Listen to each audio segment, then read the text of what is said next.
Welcome back, everyone. As Silver's departed and you've all gotten another rest, we head into another week of downtime where nothing of particular interest is happening, but what are your characters up to during this time? I got a list. Okay. Cool. So Brielle is going to spend some time with the wyvern, like her wyvern, or if anyone needs babysitting services, she will offer to take the other wyverns as well, because everyone watches hers a lot. And she's just going to kind of like walk around and kind of introduce herself to the shop owners by her shop and like get to know the people in the market, and also kind of get to the townspeople to be comfortable with a wyvern walking around town, so that like when they come back inevitably and it's bigger, they aren't as spooked. And then she's going to start working on the sign for Ren's shop sort of thing. Okay. She'll be a little hesitant at first to start using a forge without her dad or Fishera, because she's been so used to having someone around her, and now she's got her big girl pants on, so she's just gonna try drawing it out, taking like the sketch that Ren gave her and like blowing it up and making it bigger and getting a start on that. And then at some point she will ask Jorf if it's okay for her and Fen to get an apartment together.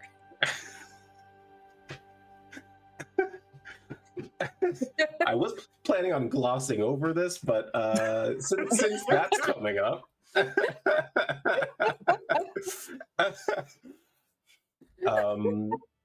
yeah, let's dig into that. Somewhere throughout that week, there's an evening wherein Jorf is off for the evening and has time to be around Kine.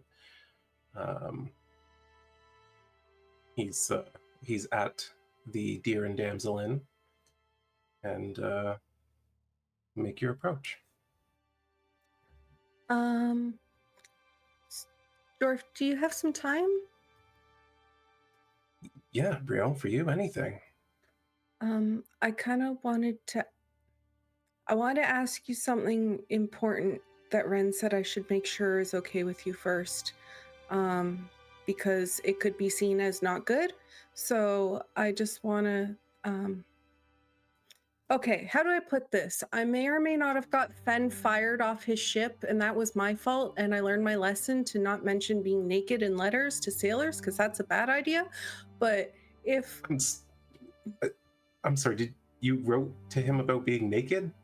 Well, yeah, when you're at a spa, you don't wear your clothes in the spa. That's what he was talking about. What did he say? He said that he still had a shot with you, and I've told him that no, he doesn't. Right. I mean, okay, I believe you, but you can understand why he might be confused when you write stuff like that. I know, but I said it straight, and I told him that you and I were together, and that I mean, he says that if things don't work out between us, to keep him in mind, but I'm really hoping things work out between us, because I really like you a lot. Yeah, I like you too. I really want things to work out. Okay, so this kind of makes the next question a little more awkward then, but I feel bad that I may or may not have got Fen fired, which means he doesn't have he's going to work here at the Deer and Damsel, but he doesn't really have a place to stay, and we are kind of tired of taking rooms from your mom and taking business away. So I was wondering if you would be okay if Fen and I maybe got an apartment together. I know you're really busy with all your magic stuff and everything, and we would have our own rooms, and we're just friends. I promise you, we're just friends. I may try braiding his hair just to like try a few things out, because I just learned how to do some really cool things. But The other thing that I was thinking, if you're going to say no, hear me out, is when I'm not here, because I have to go across the ocean for a while, you could use my room to stay here, and then you don't have to stay at the Deer and Damsel too, and you and Fen could hang out all the time. And then when I come back, I could get a bigger size bed, and you could stay. You can see throughout that entire monologue that like he's going through all these emotions up and down and all over. The last sentence, he just goes bright red immediately. And he's just like, I mean, yeah, bigger bed would probably be. I'm sorry, I'm really thirsty. Hold on. Okay. I mean, it's just you're a really tall guy, so I figure you need more space. Yeah. Listen, Fen is definitely into you, which you know. You talked to him about it. Mm-hmm. And I mean, he's a good guy, though. He's not going to pull anything, you know. And he is my best friend, so yeah, I guess it'd be really cool if you guys shared an apartment platonically, strictly platonically. Strictly platonically, I promise. And, you know, of course, I trust you. And I mean, if it means you're really putting down roots here and kind, then it just means that there's more time for us together in the future, right? Yeah. You're my home.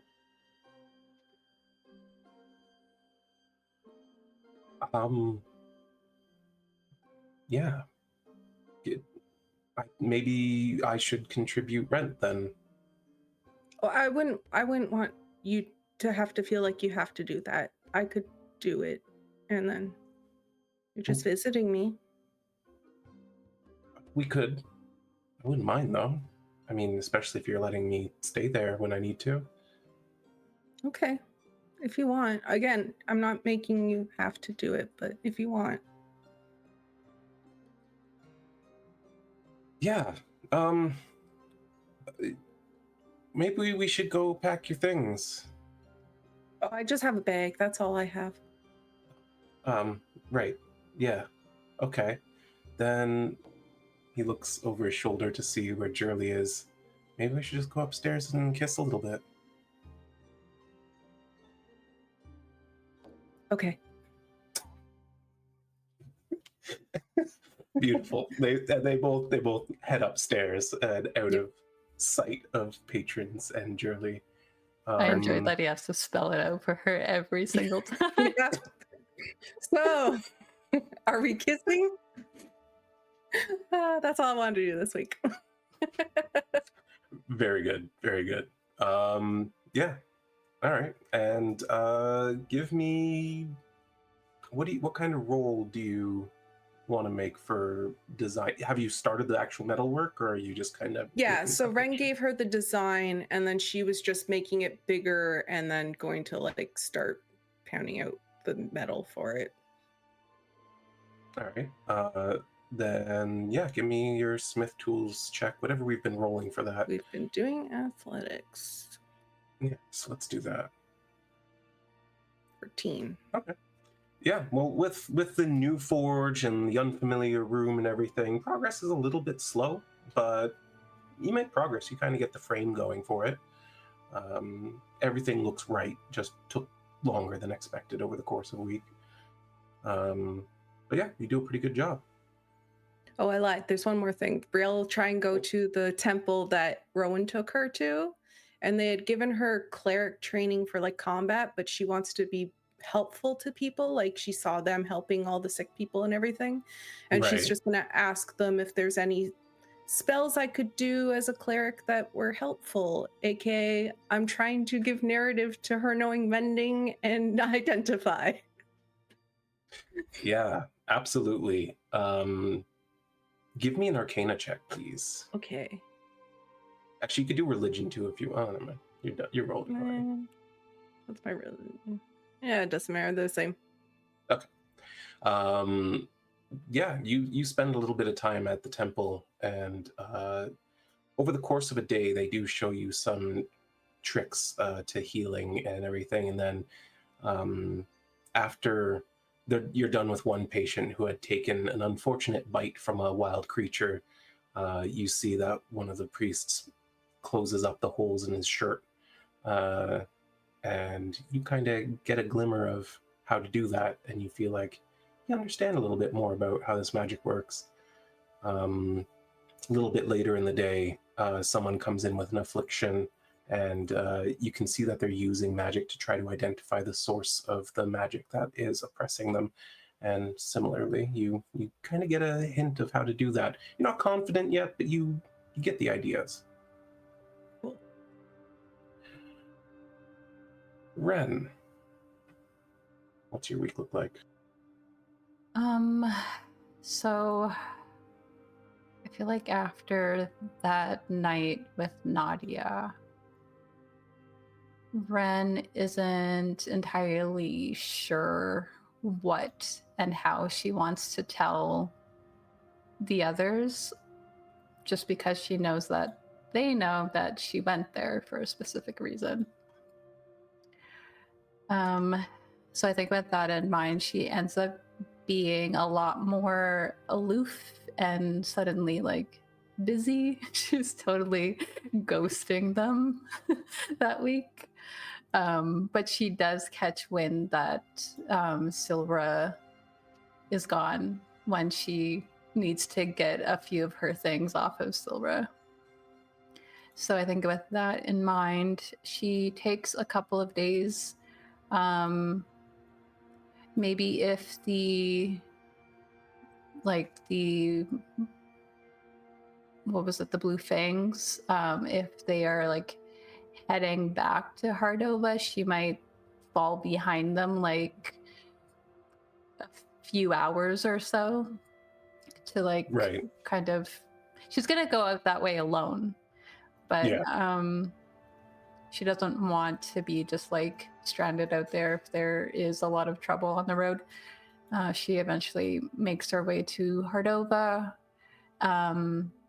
She probably first would ask Garrick about whether or not he knows where to get a similar bait like Silra has, so that she can bring all her things back. And I think she says her goodbyes to Silra, and or at least for now, she's pretty certain they'll come across each other again.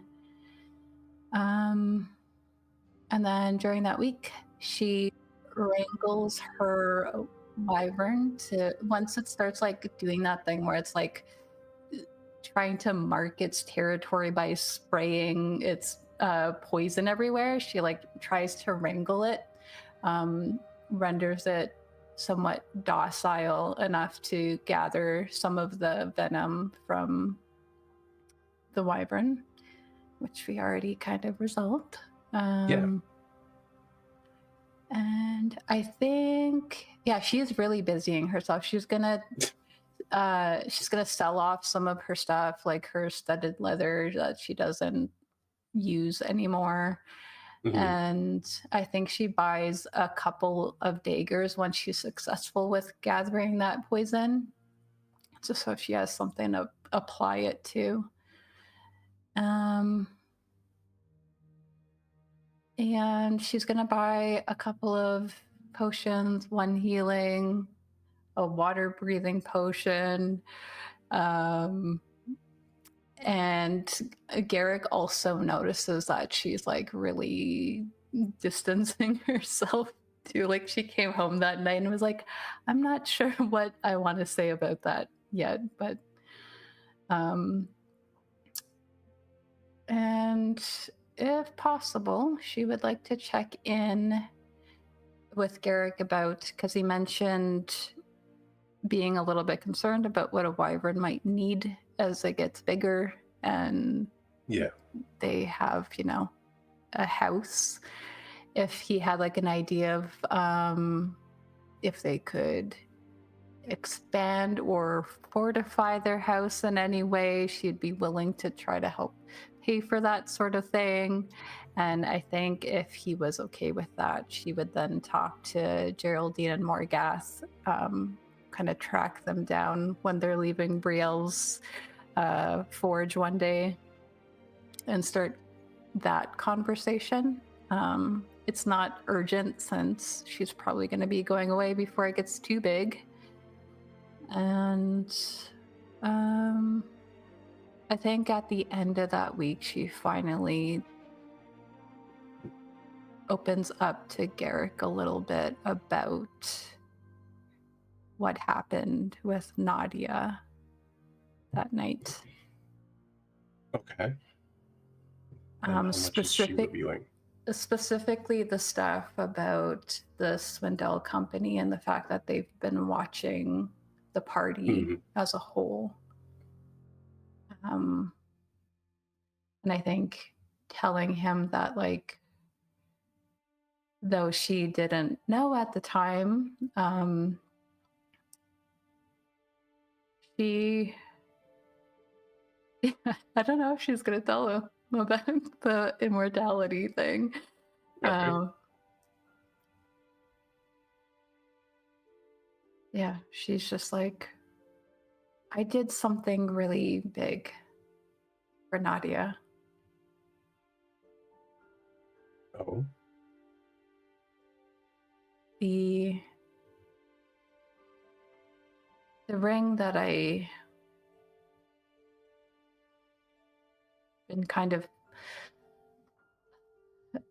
attached to for the last couple of weeks was a very powerful ring, and I let her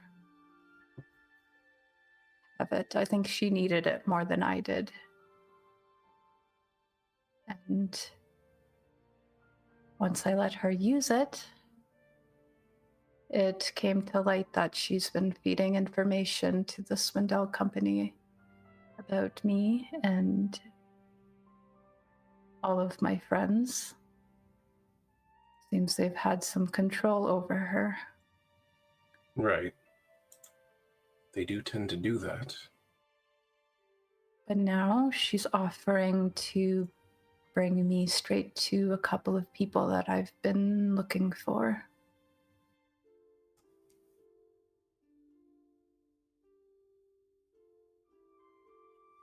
Well, I suppose that I'm glad it all worked out.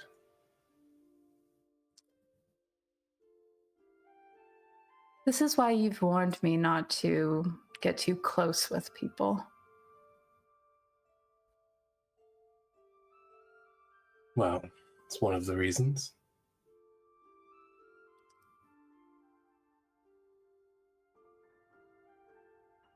I've been getting lucky so far in that regard. I am worried about the time that I don't get lucky. Well, when that happens, we'll get you a chair like mine, and you can find other pursuits with your time. Won't you be worried that I'd pull it off better than you? No, I'm going to make sure yours has a squeaky wheel, doesn't quite rotate properly, keeps you going in circles. I see. So, you admit that I would, though. Oh, absolutely. There isn't a thing in this world you wouldn't pull off better than me. Well, I can think of a couple of things. And she, like, moves within his reach. And I think that is exactly how she uses her feminine wiles to steer the conversation away from Nadia. And then they go upstairs and kiss for a little bit. Yes. Rowan. There's two things I'd like to do over this week. I think there's an elf visiting town that I'd like to see. I'd like to go see Nadia. Probably the next day after Yeah. Red's meeting, actually. Absolutely. Unless Ren gave me any reason not to. No, I don't even think she stayed the night there. She probably told you that she was free after she picked up her wyvern from you. Oh, then I don't know, I might have headed over that night. Depending on how late it was. I think it was pretty It was pretty late. late. Yeah. Next day. And Ren was probably pretty drunk. Next day. Yeah, you like daytime, evening? Probably daytime, close to the end of business hours. Because I do have some business. All right. Well, you arrive in the Gilded Giant, and the young ladies at the desk look up at you and seem a little bit shocked. But One of them kind of steps out from around the desk and kind of cuts off your trajectory. Excuse me, sir, are you lost? Nadia's staying here, right? Yes, Miss Vandrin is here. Yeah, that's why I'm here to see her. Is she expecting you? I think so. Okay, well, why don't I'll make sure that she knows you're coming. Your name Yeah. is? Tell her the Rowan's here.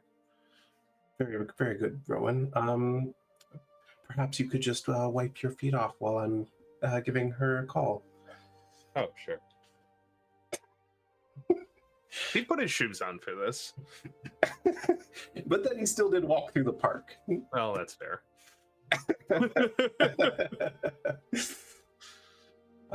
You hear some like hushed mumbling, and then she comes back. I'm very sorry, sir. I apologize wholeheartedly. Hey, don't worry about it. You're just doing your job. And they're very strict here, but Oh, yeah. of course you are a welcome guest. Please this way. And she Thanks. takes you up in the same grav lift that Ren rode up in. Pretty slick. It is very nice. It beats walking up 12 flights of stairs. Yeah. It's a lot of stairs. And here you are, sir. Miss Vandrin is on the right. Thanks. She heads back down, and by the time you get to the door, it's just already opening very slowly. Nadia greets you in the same sort of nightgown, sheer red robe that she was wearing the previous night. Well, I wasn't expecting you so soon. I can go if you'd prefer me to come back later. I prefer for that to happen a number of times. Come in. Yeah. Then we proceed to have whatever sort of afternoon she's interested in, and at some point I would like to well, if we had the same kind of afternoon last time, I'm going to be looking for any suspicious tattoos because I don't know about that. Totally fair. I mean, much like last time, you see everything. And there doesn't seem to be any sort of suspicious tattoos on her body, much as you remember. Right. And then there's two things I want to bring up. One of them a little bit of business is something I hope you could help me find, and then one of them might be a little personal, so I apologize if you don't want to talk about it. All right, you have me curious. Oh, which do you want first? Let's do business first. Well, I've got a way that I can view people and places at long distances, I think, that I've put together. But I need something to focus that magical energy on, like some kind of mirror or an orb or something like that. That's got to be nice, and I need nice bejeweled items. I can't think of anybody finer to talk to. Oh, well, you're not wrong there. Let me see what I can... I might have just the right thing. Am I to understand that you're using this for scrying? Yeah. Well, then I have something I held in reserve when Denebrius was looking. I didn't think it was right for him. Come by my cart tomorrow. I'll be in the market again. Absolutely. Right now it's locked up in the back of the Gilded Giant, and it is troublesome to get it out on short notice. Yeah, no problem. It's not urgent. Just before we leave town again, whenever that is. Oh, are you all leaving again? Where are you going? Oh, at some point. I understand eventually there's probably going to be some sort of boat that we need to go on back to the mainland for a short time, but I don't know how this blockade's gonna impact that at all. Ren did mention that to me. I thought it'd be nice to be able to keep an eye on things at home while I'm away.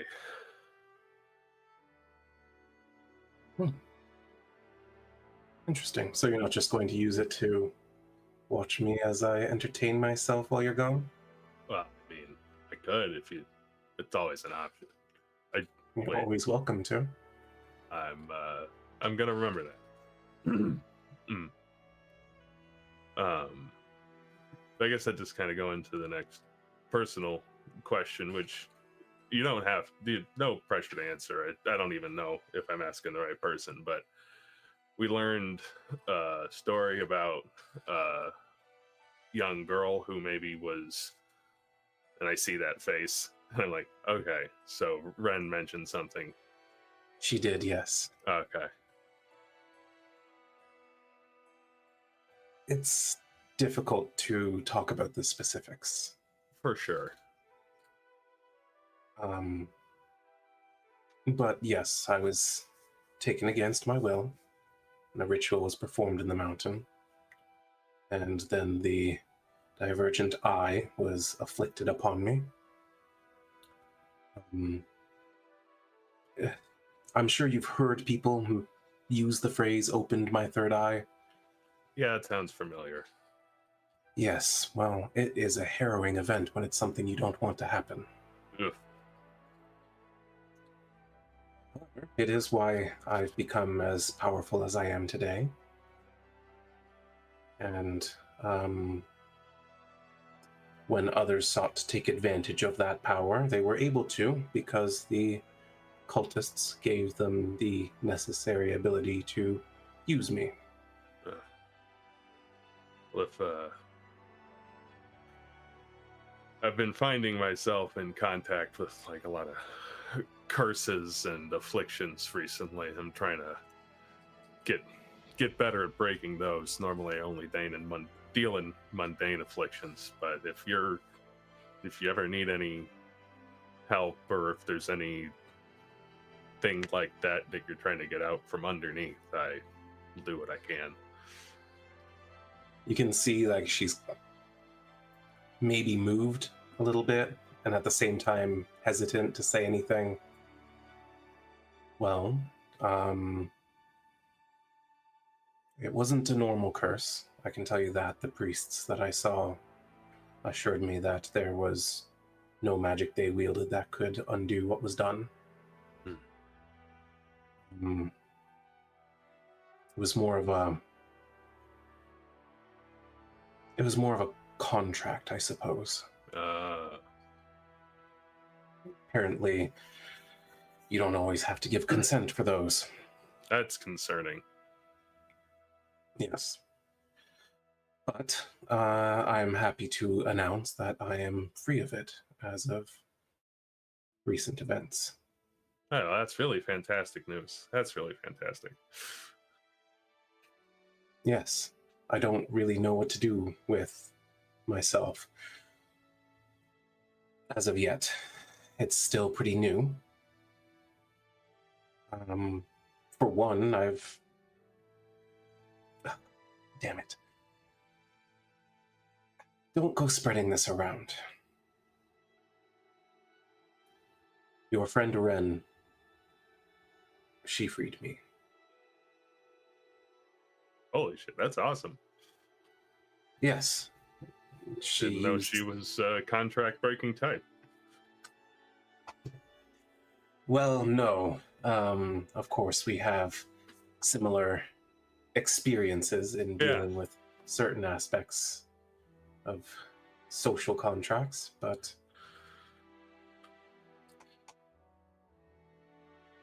she used that powerful ring she was wearing.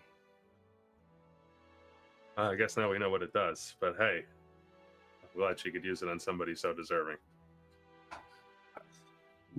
I don't know that I am, frankly.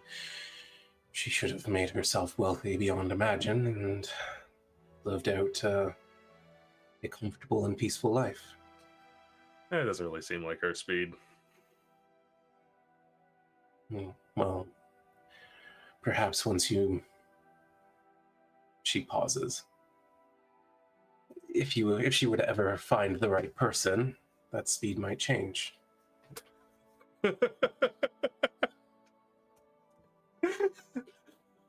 Laughing at Vix's facial expression. It doesn't really seem like her speed. That whole sort of...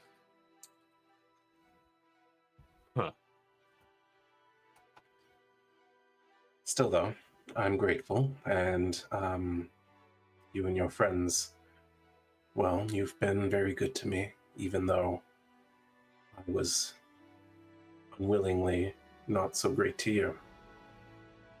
Hey, idiot. The Swindells had stewardship over my contract. They were already on my list, so that's no. Yes, well, I'm sure with that being the case, the four of you will wipe them out before long. One of them tried to follow me home last night. Thought he was slick being invisible, but I saw him. Perhaps I should learn to see invisible things. Of course, that Well- would give away the surprise of when you're watching me, and that's not as fun. I more didn't see him. I saw his footprints.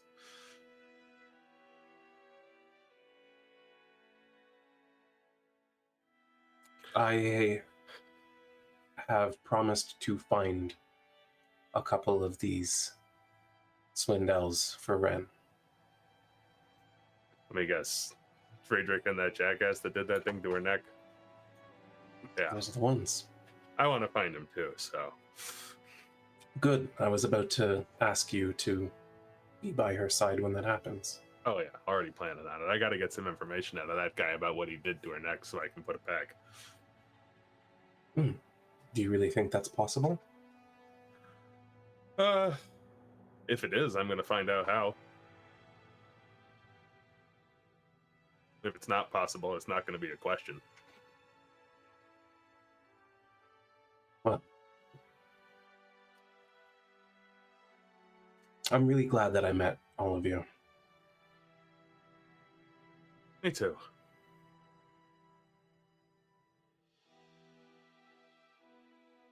Do you want to stay the night?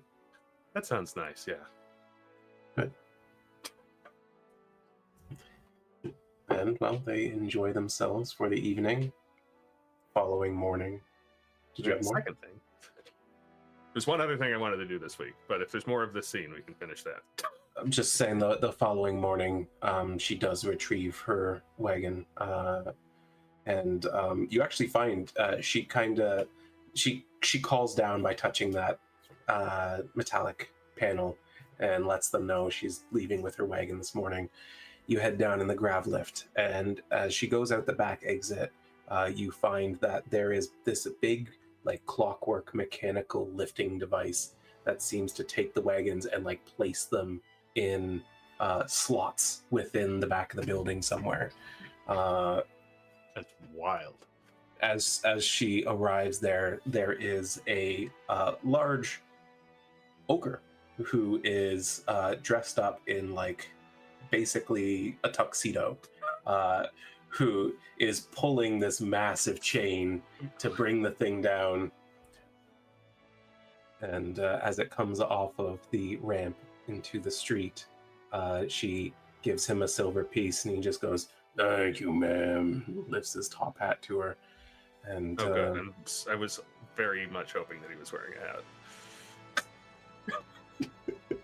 it looks like he has hair, but when he lifts up the top hat, you can see it. The hair goes up with the hat.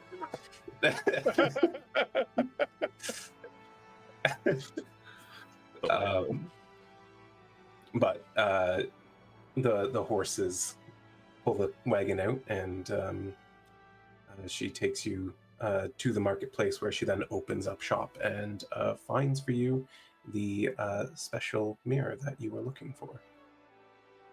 Nice. What do I owe you? Yeah, take down those Swindells. You got it. I was intending to charge you, but I don't know. I'm in a good mood this morning for some reason. Well, you can change your mind and charge me later. When you're back in town, find me. You can count on it. I'm gonna go catch up with some of those refugees from Silverbrook today, see if I can help them out a little bit, but I'll definitely be back before we go. Good. I expect to see you. You will. All right, so where does he head to next? Try and find some of those refugees from Silverbrook. Fair enough. Anyone in particular you're looking for, or you just... What was the name, that lady that we were talking with the most? Geraldine? Yes, Geraldine. If I can find her, great. If not, anyone will do. You do some asking around, and you find out that she is overseeing construction at the new Phoenix Forge. Oh. I'll mosey on over that way. Fuck, Brittany. Oh, posture check? We gotta take posture check off that list.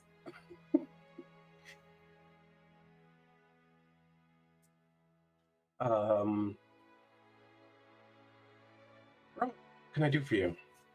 Oh, well, hey, that's great. It looks like you found some gainful employment in town. That's good. Yeah, Brielle has tasked me with overseeing the construction here. Well, I wanted to ask you if there's any interest among yourself or any of the other Silver Brookians. I don't know what the demonym is.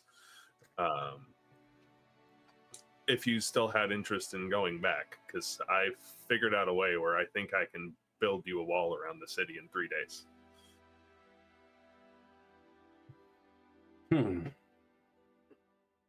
Well, that's certainly not off the table. I know a lot of us are still hesitant after everything that went on. Oh, for sure. Very understandable. But I'll talk to the villagers, and we'll see. Perhaps we can draw up some plans and gather some resources, and... Oh, you don't need that. I might just go ahead and take care of it if you want to let them know that it's an option. Even if you don't go back, it won't really be any skin off my teeth. All right. Well, I appreciate it. Yeah, just let them know. I'll let you know when it's done. I don't know what we would do without having you four show up so many times for us. Hey, well, I wish you didn't have to leave in the first place. Oh. Yeah. But we're alive. It's true. Yeah, do everything I can to make sure it stays that way for you and everybody else in this town. Thank you, Rowan. You're welcome. But looks like I got a wall to build, and I'm going to wild shape into an eagle and fly away. She is very much taken aback by that. Regular size, not a giant eagle. Regular size eagle. Either way, Yeah. still weird to see. Just to be clear. She just kind of, oh, okay. Does he do the animorph thing again, where he's Yeah. partially himself for a little bit? It takes a couple seconds. All right. Yeah, you fly off and start building a wall out in Silverbrook. It's gonna be like 6 castings of wall of stone reinforced with some plant growth around it to create Nice. kind of a moat, but of brambles. A bramble moat. Yeah. All right. Yeah. That you're able to just do that. Nothing I can say about it. So that happens over the course Brielle of said the she'd next babysit. however long. All right. Well, you guys have all had some pretty interesting weeks of downtime. You each receive a hand-delivered letter from Wilton Drindle. And it simply says, "We need to speak immediately. Please meet me at my manor." And then a big fancy signature. Can you read that signature, Hazel? It says Walnut Dangle. I don't know who that is. You gotta tell that to Trevor. Yeah.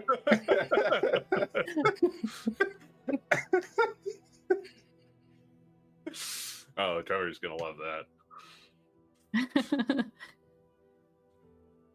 I think Ren is always unsettled when she gets hand delivered a letter because she's always trying to not be anywhere that someone can find her.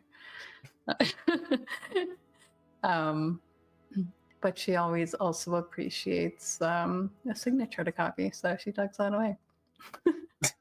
I mean, you've seen his signature many times. But sure. You have a physical copy of it on hand. Do you all make haste to get there? Yes.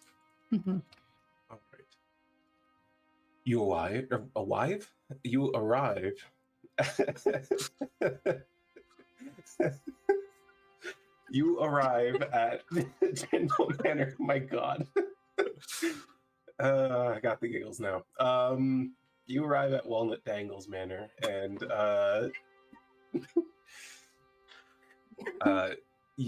that's what I was thinking, Brittany. That's you enter the main hall, welcomed in as usual, and you find that he's not in the dining room this morning. As you kind of look around, wondering where he is, you hear a voice from down the hallway, "Back here." And as you follow it down the hallway, you find him in a proper, fully constructed study now. Very large desk in front of him, the usual amount of papers scattered about, a number of ledgers and notebooks. Behind him, a practical library of tomes, maps on the walls, a globe by his side, and a large bottle of whiskey and a glass half full next to it. Come in, take a seat. I see you couldn't have gotten a bigger desk. She says, a little smirk on her face. No, unfortunately, on this side of the world, this is the biggest one you can get.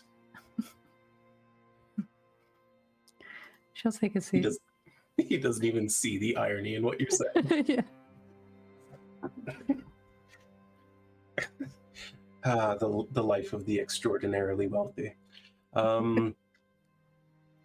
As you come in and take your seats, you see him wave his hand and the door closes. Right, well, straight to it. There's a number of things going on that are of incredible importance, and where do we even begin? First of all, our friendly little mad scientist should be here momentarily. He has begun the process of refining Galderite. Should I change? If you would like to maintain your illusion, then yes, I think you ought to. Yeah, she'll quickly change her shape and use her her glamored armor to make her clothing less revealing.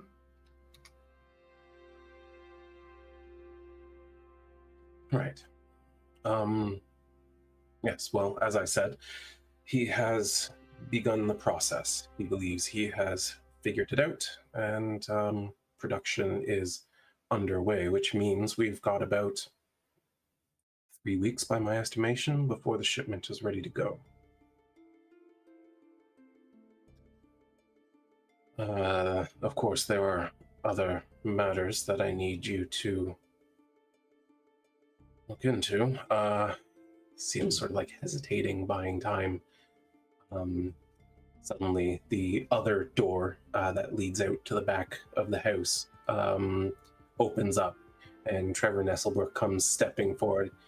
He goes, "All right, Bumble, you bored him enough. Okay, let's see. Here, I need you to stay in touch." And he plants a stone on the corner of his desk that has the shape of an ear carved into it. Gonna need to make sure that we can talk whenever I feel like talking, because obviously it is important that I get everything that I want. Secondly, I'm process just gonna has... pick that up and hands it to Brielle immediately. I'll talk about whatever you want. You can message me at any point. Good. Then the big one will decide what the rest of you do at my behest. Okay. Secondly, production has begun. Yes, I've already told them. Well, you haven't told them everything. Production has begun, and I believe that it's going to be 3 or 4 weeks before everything is ready to go to fill up one of Bumble's big ol' cargo ships. It is very important that once the Galderite is on the ship, that nobody, under any circumstances, casts magic at the ship. At the ship or on the ship? Yes. Okay. So, how does that work? Well, the Galderite should be stable, but some of it will resonate with different types of magic based on how we refine it. We've been working with Her Majesty, or whatever the hell her name is, to make sure that we get all the different types that she needs. And you can see at this point, Wilton just pinching the bridge of his nose in frustration. But he says nothing. But so, for example, if you throw a fireball at it, some of them just might go kaboom. And if they do, then the rest of them will probably go kaboom, and everyone on the ship will die. So you don't want that, and I don't want that, and Drindle doesn't want that, and don't cast magic at the Galderite. That's different. You said at the boat. But if I'm on the deck and there's some ne'er-do-wells assailing us, and I wanted to accost them with, say, a hail of ice, I would recommend you don't do that. But it's your life. I mean, I don't know what good I'm going to be with it then. Great. Well, now that you know. Secondly, I was testing things at first, and Elwyn, your little goggles there that Yes? I noticed that little shard in there is Galderite, and that it seems to be providing you with some sort of visual prowess. I thought I could do something similar, so may I? Yeah. She'll take off the goggles and hand them over. He takes it, and you see he puts pressure on a specific point where the shard is slotted into them, and it just pops right out, takes it out, and puts a different colored shard, a blue shard, into it. And he goes, "All right, now we just need a... oh, okay, well, here, put them on." And... There's a little puff of smoke, and Ren, to you, nothing appears to change. But for the rest of you, he goes invisible. She's just like, I don't think these are, and she takes them off. Working. Oh. This You is see? very clever. Yes, I am. Anyway, so we've got a lot of work to do, and I need to not be disturbed. So I need you all to bugger off unless I call for you. And when I call for you, I need you to bugger on and deal with anything that I tell you to deal with. Okay, great. Bye. And he turns around and Does he take the other shard with it? no, he leaves it on the desk as well. Okay, all right. So is it like a slot in, slot out situation? Okay. Yep. You may, as an action, swap out these shards at any point. Nice. When he leaves the room, Brielle's going to take the stone and just say, bye. Sorry, I'm just testing if it works. It works, don't bother me.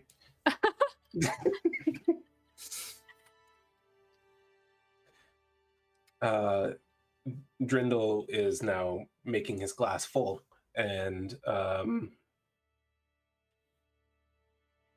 it's been like that the entire time. Well, you know, maybe it's a good thing for you. I've heard that as people get older and they have, their children have children, the younger ones, you know, keep them feeling young. Perhaps Trevor is doing that for you. Quite the contrary. I don't think I had this much gray hair when he arrived.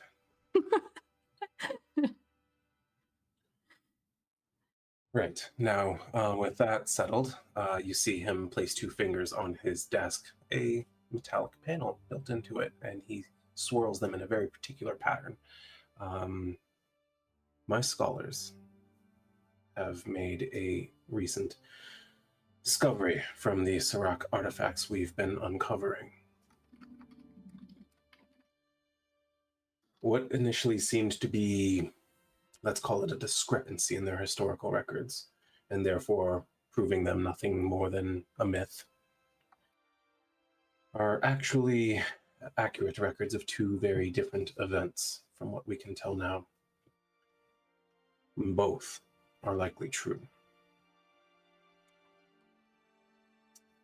Their ancient temple is in actuality built around the location described in this rap, and he throws one of those leather circular scroll type things onto the desk with the Sirach text written on it.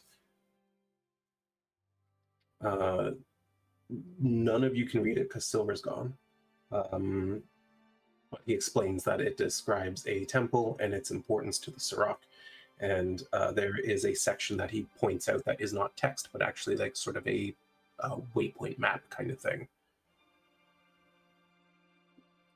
He also reveals a second separate rap that describes an artifact that is built into the center of their temple. My scholars tell me that this word they use for this artifact translates to passage beyond. And it is the same word that they use to describe how the Sirach arrived on this plane millennia ago.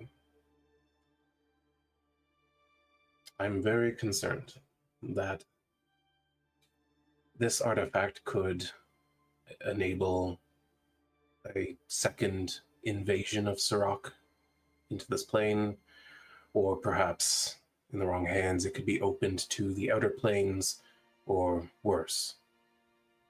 We don't know much yet, but I have confirmed that this artifact does in fact exist and is still there through the use of scrying magic.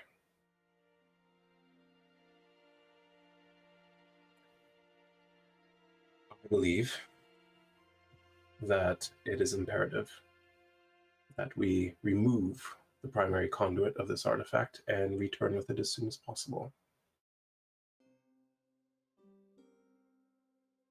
And so I don't suppose you're going to tell us what you're going to do with it once you've got it? Study it. Keep it out of the hands of the wrong people.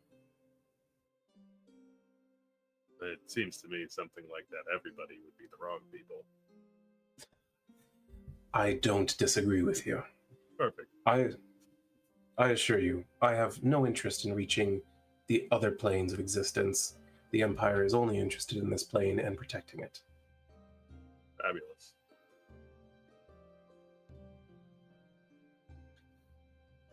However, there's a complication, as always. I sent a small crew to do some initial scouting, but as they hit the western basin, between the island of Oceleth and the western coast, a sudden storm arose, quite fortuitously, and, from what we can tell, smashed them against the rocks on the shore.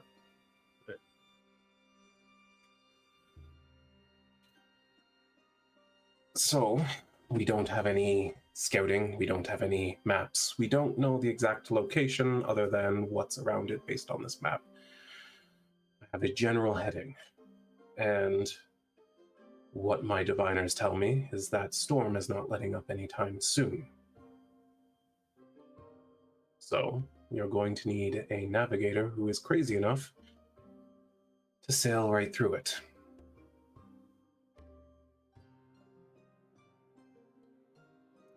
I think my friend that's a sailor is kind of giving up the business now, so do you have anyone you recommend? Yes, I do, in fact. He picks up 2 scrolls, one of them with a wax seal with his emblem on it, and the other is just loose and open, and he slides them across the table. As whoever wants to looks into the open scroll, you see a rough sketch of a young man, the name Bastion Draywind, and expected hangouts that you might find him at near the docks. I've had Do all people... of these, do they sound like they're maybe like rougher sort of places, just given by their for names? sure. Yeah, these aren't like your high-end taverns. These are all way down in Lowtown, right off the docks, filled with sailors and ruffians and scoundrels of all types. Well, this is the information I have on one such navigator. He's been spending a fair bit of time in the Salty Siren down by the docks, from what I hear. If he's not there, there's a list of other taverns you may well find him in. And the sealed scroll is my offer to him. If you all accept, then I have a ship ready to go. It's nothing special, but it's fast and it's durable. He also tosses a small coin purse across the table. Inside is 100 platinum pieces. That is for expenses, and, well, keep it if you don't need them. Also, Rowan, I understand that you are rather interested in rare plant life. Yeah, it's sort of my thing. There is a rare plant that grows on this island that I've been interested in for some time. It is called skyblight, and it flowers in bright red plumages. If you could get me a good sample of petals, I would be so very grateful. Hey, you don't have to ask me twice.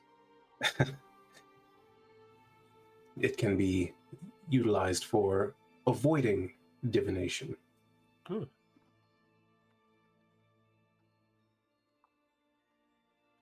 Very useful. It is, indeed. Of course, I've had this room enchanted, but it was exorbitantly expensive. Yeah, I might want to... I'm interested in finding some of that for my own personal use. I found one of them charming... some charming invisible gentleman tried to follow me home last night. Yes, well, I'm not surprised. You've gathered a lot of attention lately, and I honestly wish I could rely on someone else for this. I'd hate sending you 3 out after you've done so much for me, and we've got other pressing matters. but very few under my regime would be willing, let alone likely to survive the island of Oceleth, from what I'm told. Everything that you've sent us after has led me to my own steps towards my personal goals, so... Good. I'm sure I don't need to tell you that time is of the essence on this one. However, Ren, would you hang back a moment? There is something I want to discuss with you. Perfect. I wanted to discuss something with you as well. All right, well, for the rest of you, good luck. If you need anything, please let me know. And come back as soon as you can. This is really weighing on me.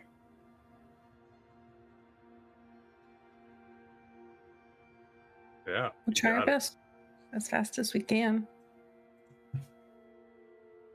As you head out,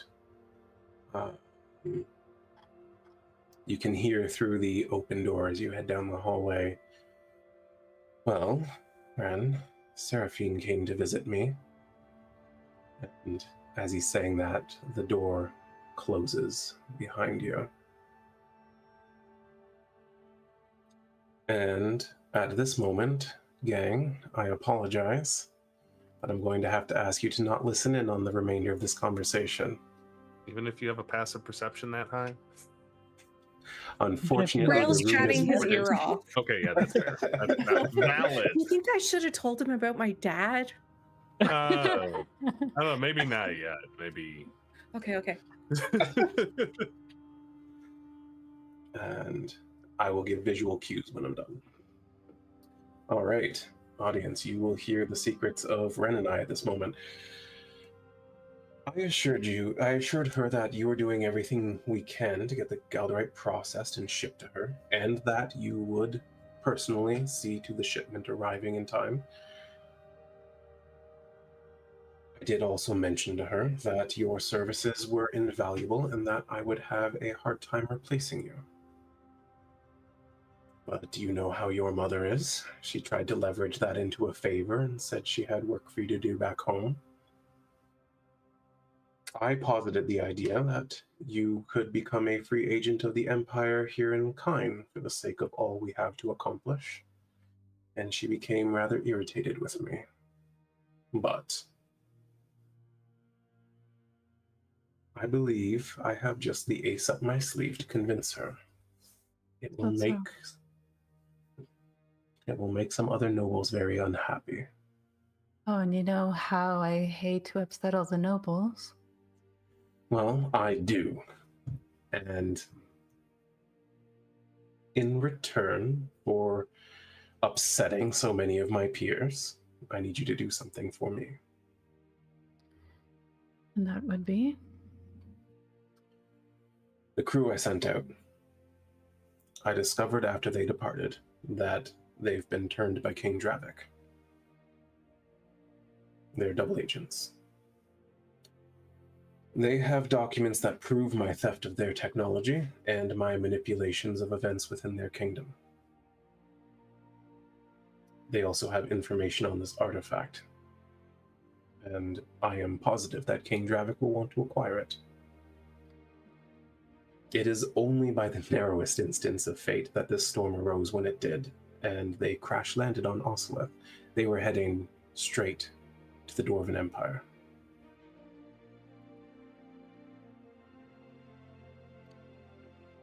I see. If they reach the dwarves, there is no telling what tragedies will occur. It likely will mean open war between the two great empires of this land. Millions will die.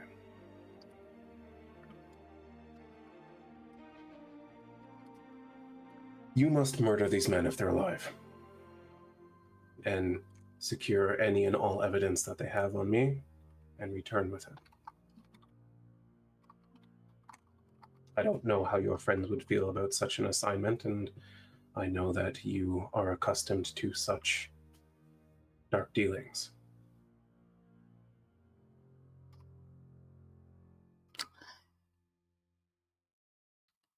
And you're making my mother aware of this? Oh no, task? she cannot know of this. I've told her that you're doing something very important for me.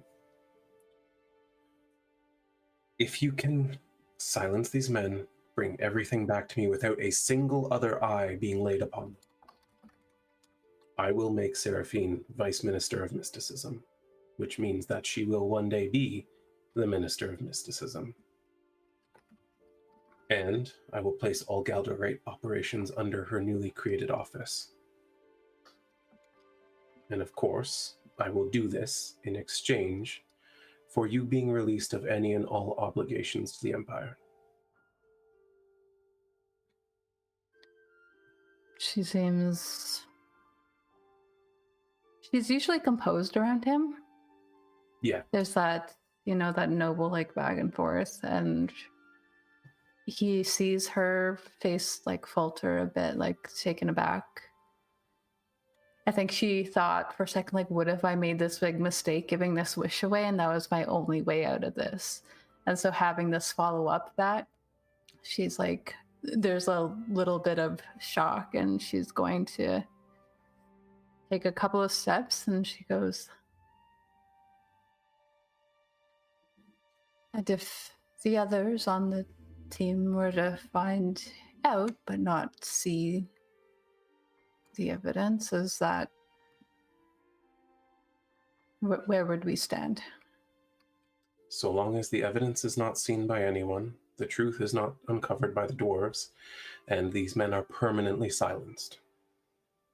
How do I identify them? Do you know? He gives you a very detailed description of each of the three men. All of them are half-elven. And, I'll send you descriptions later, but Okay. That's fair. you have the physical knowledge of what they look like and knowledge that they've crash landed on this island.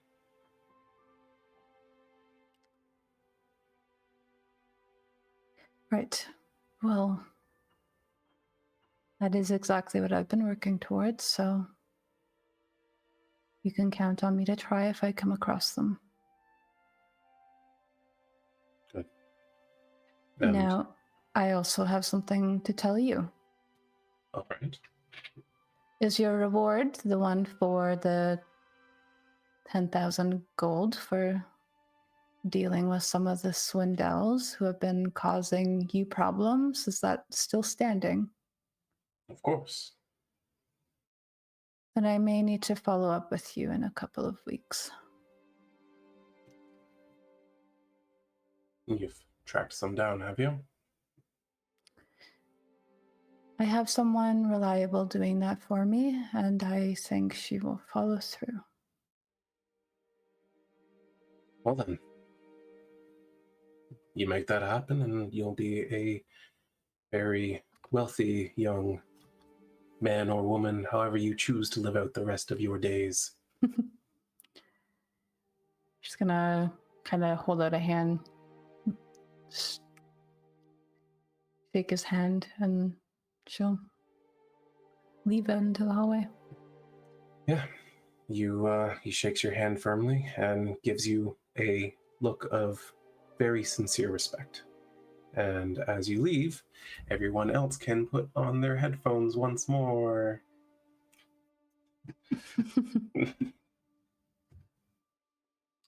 Welcome back, everyone. Ren has concluded her conversation with Wilton Drindle. Thank you for your patience. I don't do this often, but as we discussed, it's something that I like to pull out once in a while when I want it to be the character's choice, what other players know. I was reading stat blocks for dinosaurs for no reason at all. Not at all. I was reading lips. I know the entire conversation you guys had. Because you listen too much. They were so loose. There's no way he read it actually. He was playing the long game. He wanted us to get comfortable loosening our lips. Yep, exactly. Like, I can read them what's all. an orgasm? Did I know? All right. Do you guys head out straight to the Salty Siren? Don't seem All like right. not. I'd say so. Well, on this rather gloomy, kind of overcast late fall day, you head down to Lowtown. It is quite a bit of a walk from Wilton Drindle's manor on the west side of the city.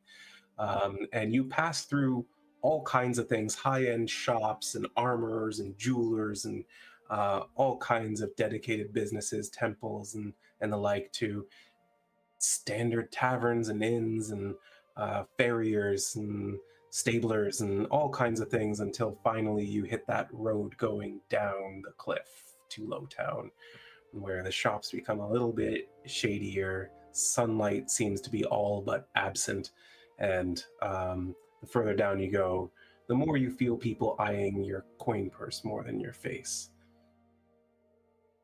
You arrive a couple hours later down at the docks, where you can hear from the many establishments nearest the actual wooden docks, boisterous music and laughter and cheer pouring out.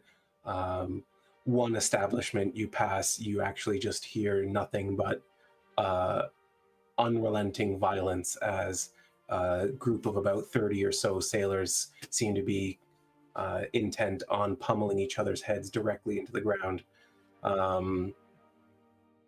Tensions are a little bit high. The blockade has been going on for a few weeks, and they've all been out of work as a result. However, you make your way all the way down to the very end of the line, the very furthest place from Drindle Manor, the Salty Siren. A old bronze sign that is gone turquoise from years of salt and oxidization, and inside, a dingy, dark little tavern with a jaunty little tune playing. Most of the people you see inside looking a little bit rough, many of them probably drunk off their asses. But you also see Me. sorry it took us so long, but go ahead, Greg. No, that's all good. That's all good. Actually, could Bastion be up on stage singing a sea shanty as they come in? Of course he could. Perfect. So yeah, you see this guy, clearly a half elf. He has the slightly pointed ears, a little bit of a mop on top, dark hair but shorter on the sides, and has a big greatsword resting behind him. Not wearing any armor right now, but you can see that also kind of packed up there too. And he's got kind of like a shorter sleeve shirt, and you can see lightning scarring tracing up his arm. And he's just having a great time singing along, trying to get everybody else involved. I don't know how well that's working, but yeah. Why don't you give me your first role in this campaign? Give me a performance check. Let's see if I remember how to do this already. Perfect. Not bad at all. Yeah, the people around you are up on their feet and stomping their feet and dancing around, and the people a little bit further away are kind of interestingly watching and tapping their toes a little bit. Of course, then there's the people near the window who are just fucking out of it. But yeah, he'll finish up his song and then probably head over to the bar and order an ale. I think Ren, upon seeing this man that perfectly fits the little sketch that they were given, she kind of leans over to Brielle and Rowan and is just like, well, not a bad replacement for Silra. Do you think he's as old as her? Nah, No.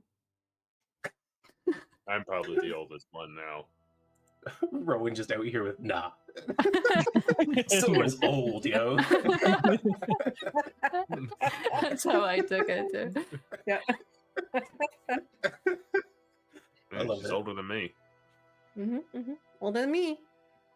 This place is nice, by the way. Why don't we come here more often? I don't know. I do kind of like the atmosphere. It's very lively.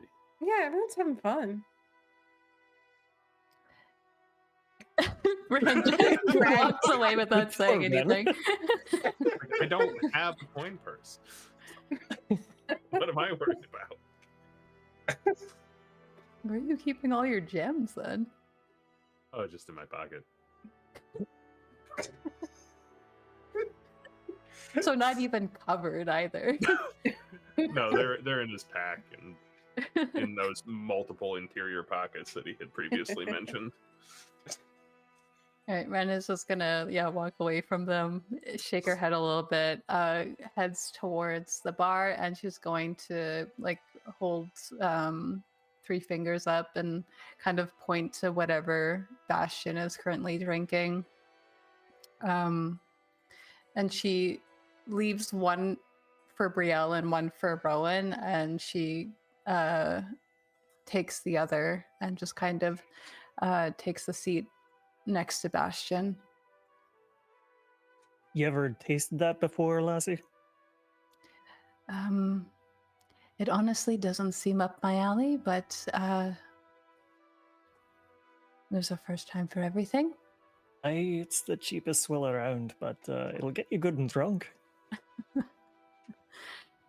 Then maybe I won't notice my surroundings. She's going to start drinking it. Brielle come like bounding up behind. Are you Bastion? That's me. How Hi. can I help you? Oh,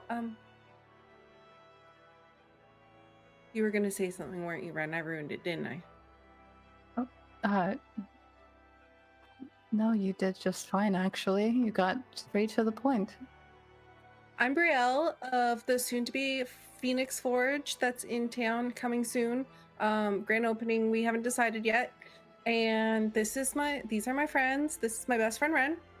And she'll like put her hands on Ren's shoulder. And this is my other friend, Rowan. Hey. Perfect. Nice to meet you. Still not quite sure what I'm doing here, but sure. I think you're drinking. Oh, aye, yeah, and he'll take a big swig. You said that they received a scroll that was specifically for Bastion, right? Yes, Okay. there's a sealed scroll that is specifically Drindle's offer to him. We have a job offer, and she's going to place it in front of Bastion. All right. Okay. I guess he'll open it up and take a quick look.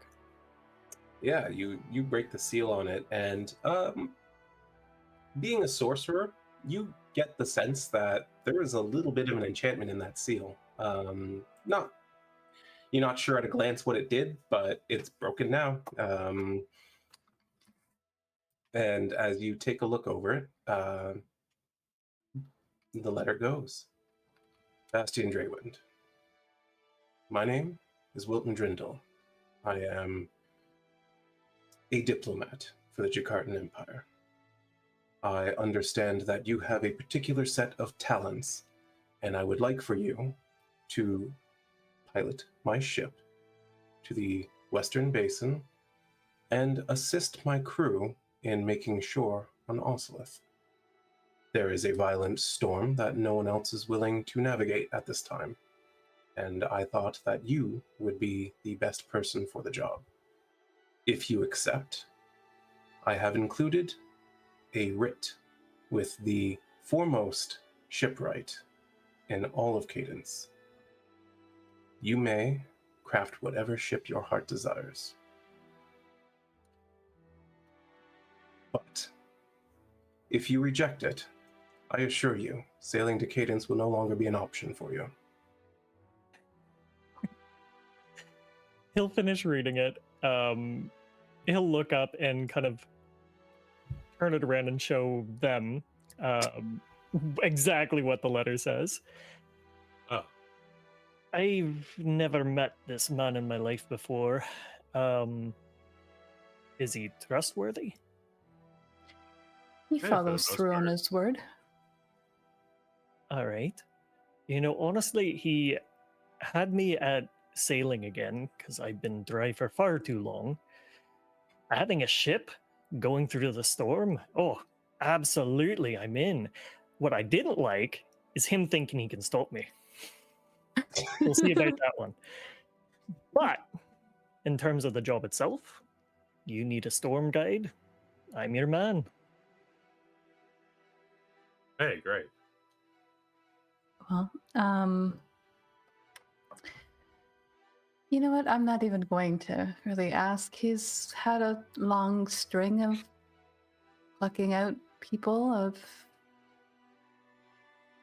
interesting backgrounds, and it seems to have worked out for him so far. I'm just a sailor. I don't know what you're talking about. Nothing more, nothing less. Insight check. You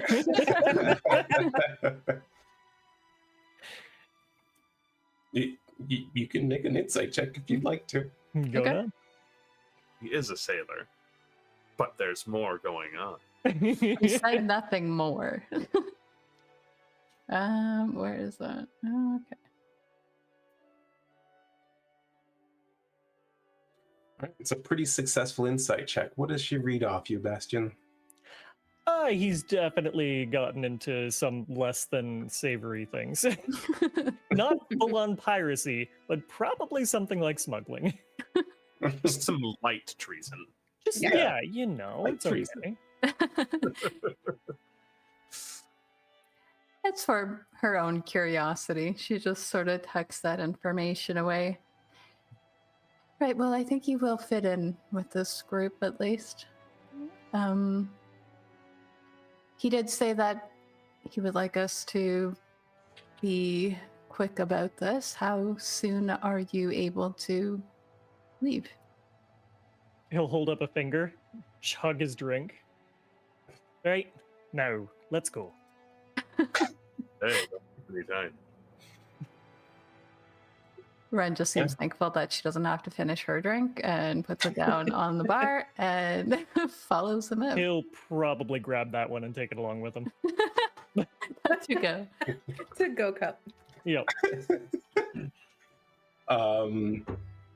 Yeah, well, with your to-go cup in hand, you head out of the Salty Siren. The second you all kind of step out and breathe that sea air, you're adjusting to the change in light level, and you just hear a ding ding very rapidly in front of you. And as you look at the ship that is moored directly in front of the Salty Siren, you see the name branded into the side of it, the Elven Maiden, and people wearing Drindle's livery crewing the ship.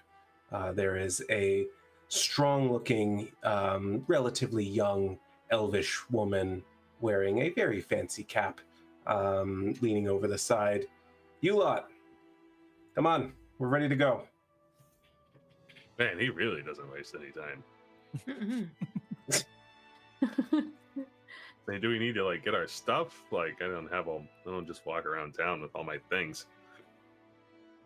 You don't? No.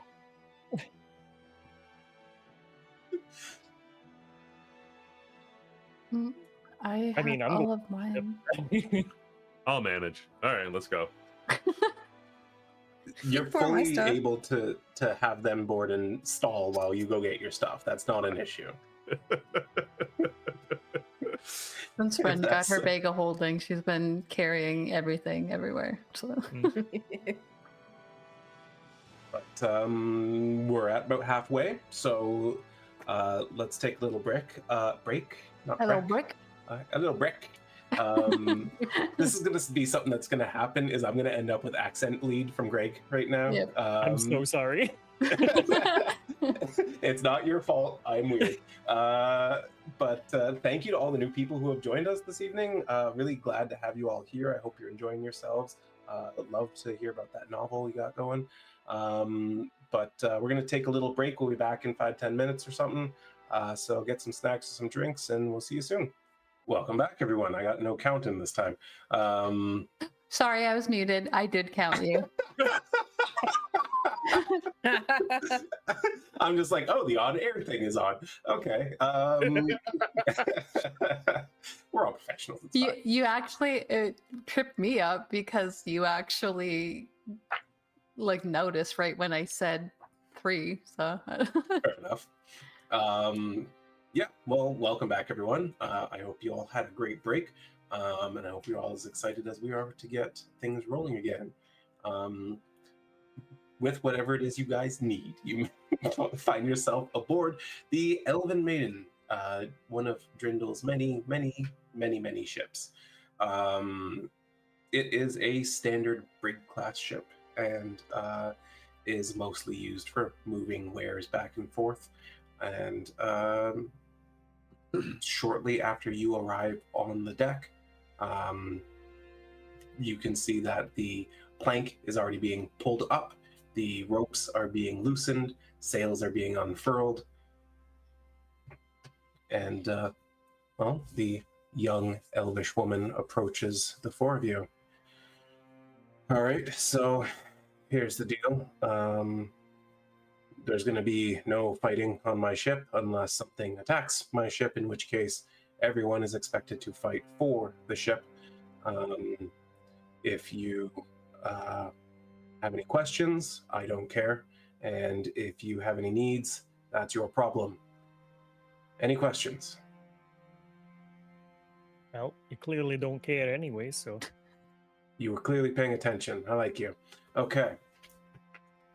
You're the navigator, I take it. I am. Okay. Well, I'm going to show you basically everything from bow to stern, and you are going to promise me, with crossing your heart and blood oaths and all of that, that we are going to survive this storm. Can we have a little bit of fun while we're doing it? You get me back to shore, I'll have whatever fun you want.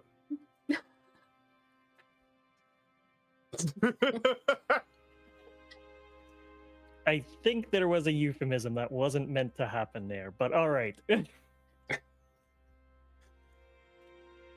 Yes, you are welcome to enjoy yourself through the storm if you so choose. I don't really care. So long as you get me, the ship, and the crew back home safely. Sure, I can do that. Well, as I said, if you have any questions, I don't care. My first mate's over there, and she gestures to a much taller elven man, very bronzed by the sun. His shirt almost non-existent. It's threadbare and loose and covers almost nothing. just Shanks. It is not. I didn't say pale as a white cloud. That's what he was going to say next. Let's cut him off. I already said he was bronze. Gosh. You see him barking orders at the various groups of sailors and deckhands. And as things are being unfurled and the ship starts moving forward, you can both see and hear the disappointed groans and shouts and heckles of the many beached sailors on the docks who are really upset that you all get to sail right now. Bye. Bye. Yeah. There it is. Oh, no, the buttons are long gone. Anyway, you find yourselves sailing out away from the city of Kyne, and as this young elvish woman shows Bastion around, she literally shows him everything. Like she said, she shows him the riggings, shows him the sails, shows him that one tiny little crack in the front mast that she's been concerned about for a year but can't do anything about it. She takes him below decks, shows him the shape of the hull, and with particular fervor kind of highlights where the keel sits across the ship. And when she's done, she kind of just looks at him expectantly. Right, so it's a ship then? Yep. Will it Perfect. survive this storm? With me on board? Of course. You seem too confident. I don't... I don't like overconfidence. Oh, well, it's not overconfidence. Don't worry.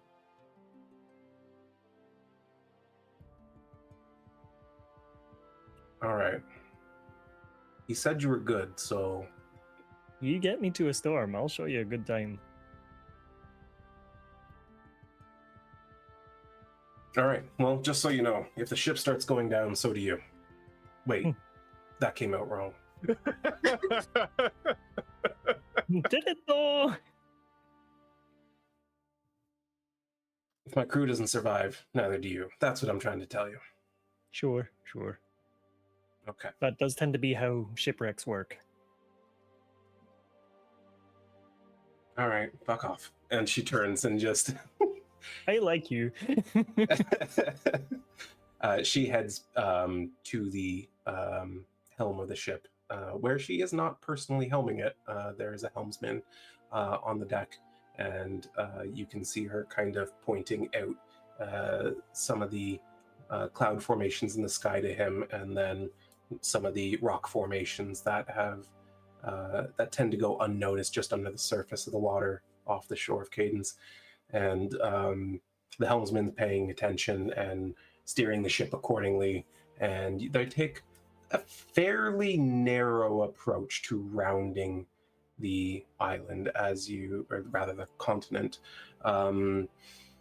As you know, there are generally considered safer routes to travel around a land formation like this. But you can see that they seem to be cutting sort of the narrowest path they can in an effort to make the fastest trip around to the west end as they possibly can.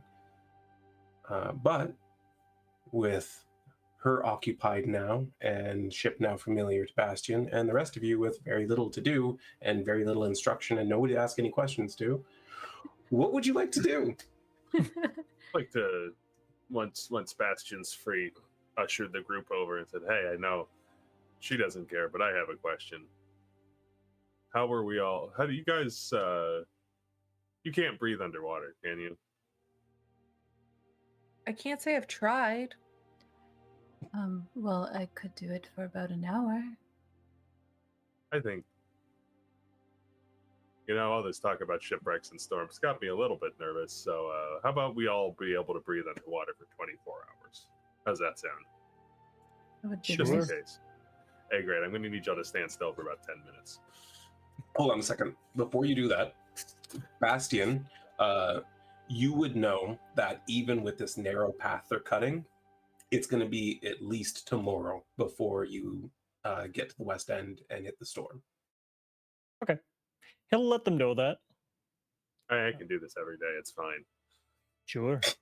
Doesn't hurt. I will cast water breathing on everybody. Yeah, fair enough. Burn your slot. It's a ritual. If I have 10 minutes. Oh, Hey. you have all the time in the fucking world. Just like watching grass again. It's a little faster. It only takes Okay. 10 minutes instead of 8 hours. So you Okay. can watch the planks grow, but you won't see very much.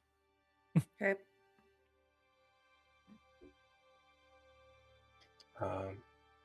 On that note, there is a fair bit of wake on this southeastern end of the continent, and as the ship hits into the water, that ocean spray comes up and kind of mists you all.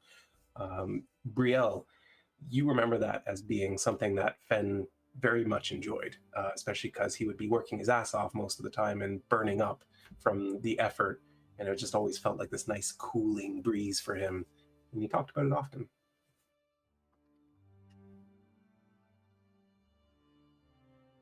Well, like Just noted. something I'm sprinkling in there. I feel like Bastion would make his way up to the prow of the ship and just kind of relax, pretty much like up on, like if there's like a railing or stuff like that. Like not quite Titanic-y, but close-ish. Ooh, that's true. Braille would probably Okay. be like a dog out a window. Yeah. Like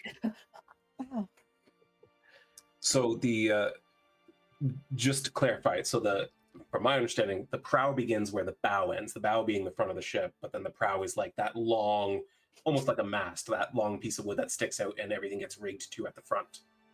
Yes, my character is a sailor. I am not. Fair enough. He wants so I'm just- wants the front of the boat, basically. Yeah. And you are welcome to climb out onto the prow if you so choose.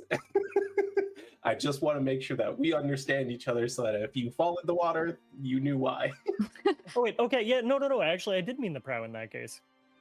So you're actually climbing out beyond Yeah. the Oh, yeah, the he totally wants to banister be on and Oh, absolutely, yeah. Let's get I'll give you a choice: athletics or acrobatics, Jack. I'll do athletics. And that's the last of Bastion. It's okay. You Yeah, can it's breathe very underwater. short-lived, yes. He I'm can so breathe sorry. now, at least. He'll be fine. He can breathe. He's just gonna get hit by a ship doing. Yeah, I'll just get keel hauled for my first day. Thank you. Invigorating. Tower or not tower? No, you can do it openly. The results will be immediately apparent. Yes, you'll. Ooh, God. That was close. I am moving. Yeah, with a 25 in athletics, you guys all see Bastion just effortlessly leap over the banister and walk straight up down the edge of the prow until he's at the very tip, and you just see him with his natural sea legs there standing and absorbing the as it hits all these heavy waves. Doesn't seem to shake him. Is that really that smart? No. Oh no, not at all. Why are you doing it then? Because it's bloody fun. Brielle thinks for Okay. a second. Ren is That does holding check Brielle now. out, but No. Brielle, no. just a gentle. Just like hooking her hand inside her breastplate. Just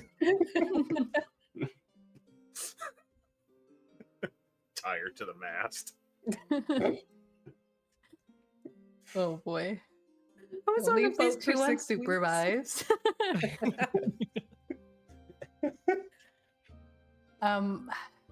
I assume we have our wyverns on us. How are they responding to everything that's happening? They seem to be very much enjoying this experience. They've never been on a vehicle before. I guess they've been on a wagon. They were But little. nothing like this. And like the up and down movements, the wind and the spray. I think they're probably most likely just kind of extending their wings and kind of enjoying that feeling of the wind rushing through them. That's right, just like we practiced. Good, Good, you're getting like, it. Takes to the air a little bit, glides for a moment, and then just lands back on your shoulder. You did such a good job with them. So where did you get those? Found I them. assume they are with you, right? Oh yeah. They don't just follow us around. Okay. They're tame then? Getting there. Ish. They can do a trick. like You it. want to see it speak? I can make them speak. Absolutely. Okay, she's just gonna like do the symbol to try and make them speak that one time she did well. Give me an animal handling check. If it does, if it doesn't look like it's working, Rowan will be back. He 18? doesn't even need to. You do that. And it, Oh, holy shit. They listen to Rowan better, but Hey, listen to you just fine. so this one's mine. His name's Ashvareth, and then there's Ravkin over here, and there's Convallaria. That one's Rowan's. Right. Ashbreath, Ramekin, and Convalarian? That's close enough. You can call him Connie. Connie. I like Connie.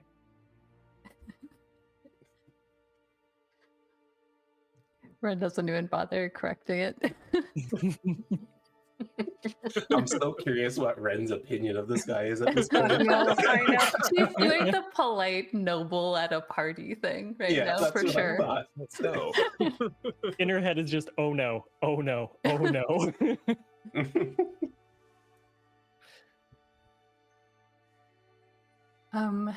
Right. Well, Were we told by Drindle how long it would take us to get there? You were not.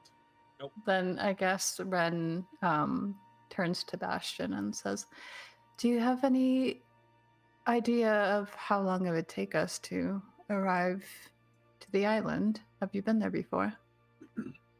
Have I been to this island? No one that's still breathing has, really. Yeah, I didn't expect that. But you know the area around Cadence. You've sailed around here quite a bit, and based on the fact that this ship seems rather fast, and that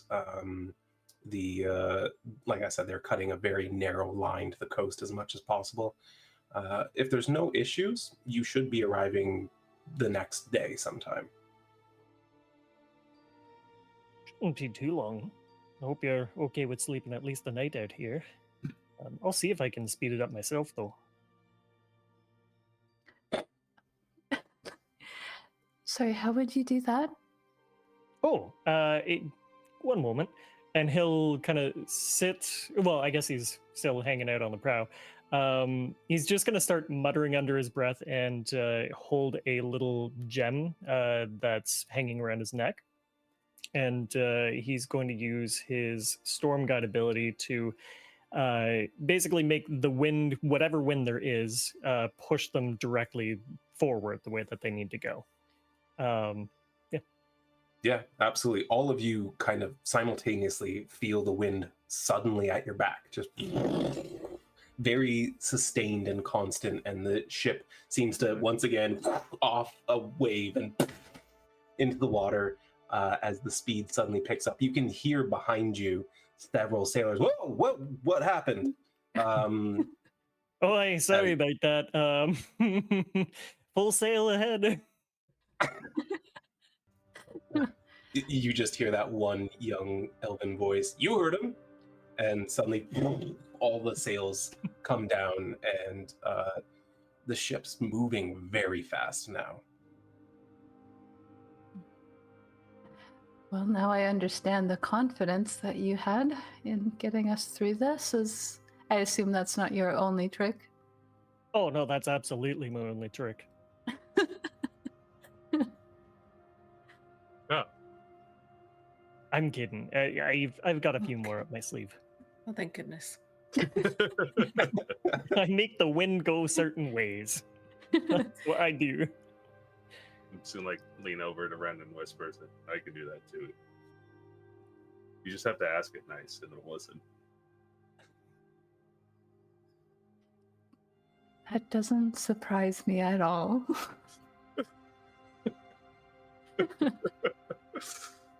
This guy can make the grass grow. He can grab a bird and talk to it. Make hazel. Yeah. Yeah, that didn't.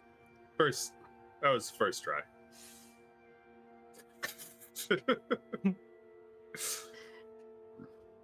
You concern me in the best way, Rowan. Thanks. She goes, "You're welcome," and she places a hand on his shoulder, and then she's just gonna kind of go wander the boat, I think, and let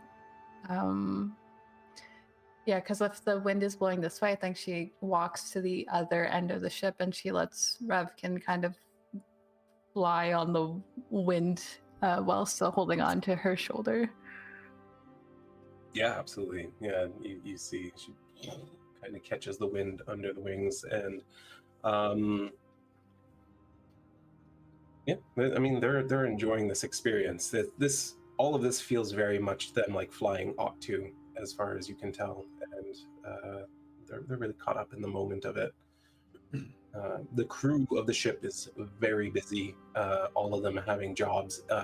Bastion, at the very least, maybe Brielle, based on getting to know Fen on the ship and everything, can tell that there's not a lot of people on this ship for a ship this size.